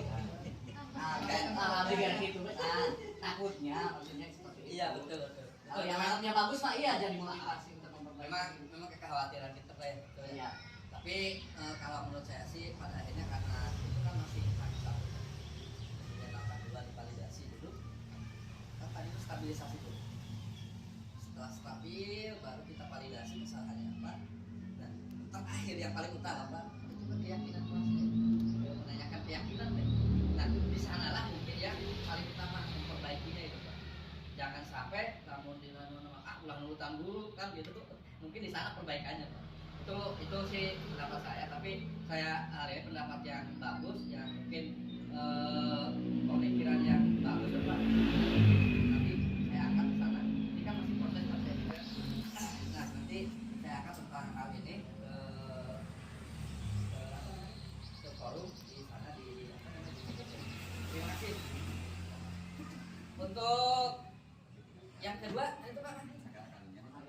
Oh ya, penghargaan menurunkan kualitas ya. Nah, memang begini Bapak dan Ibu, kalau yang kemarin saya dapatkan begini. Ketika kita memberi penghargaan, memang di awal untuk jangka pendek Pak, jangka pendek itu bagus.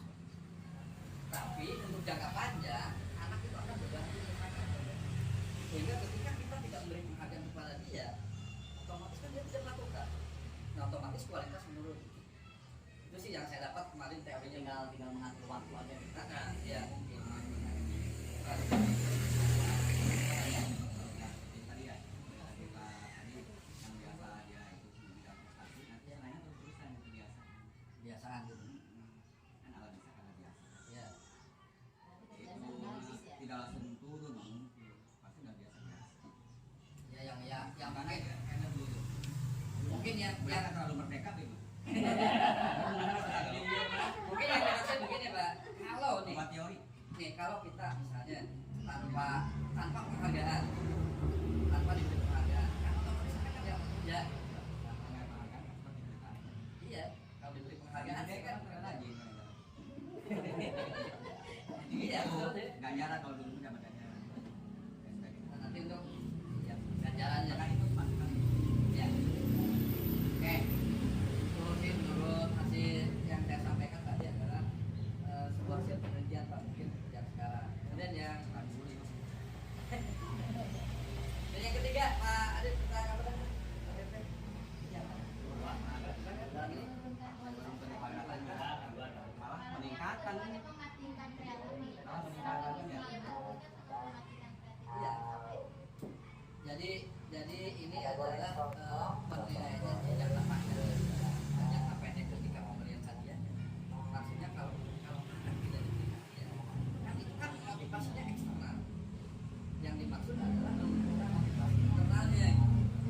Ya, motivasi internalnya. Kenapa? Karena kalau misalnya dia bekerja hanya karena diberi penghargaan aja gitu ya, maka otomatis kan nantinya kalau tidak diberi penghargaan, lamun ayah ranking, lamun ayah pun kan dia tidak akan belajar gitu. Tapi kalau motivasinya dari diri sendiri, oh niatnya diajar ya, diajar supaya dapat ilmu, supaya apa namanya ke depannya gitu Bu ya, ke depannya dalam kehidupannya itu otomatis dia kan walaupun tidak diberi penghargaan, tidak diberi itu mungkin ke sana, mungkin yang kalau saya tanggapannya sih ke sana. Enggak. Ya.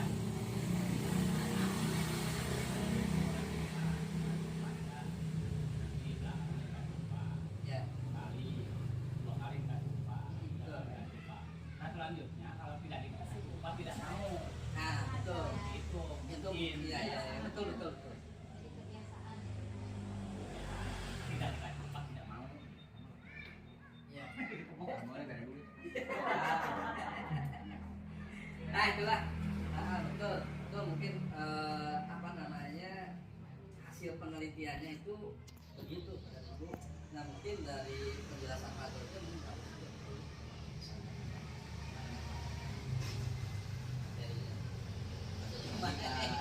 Materi.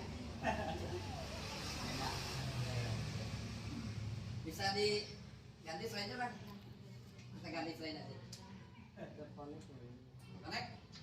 Terima kasih. Ya udah terakhir masih ada pertanyaan? Masih ada? Dan Ibu?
Akhirnya kesimpulannya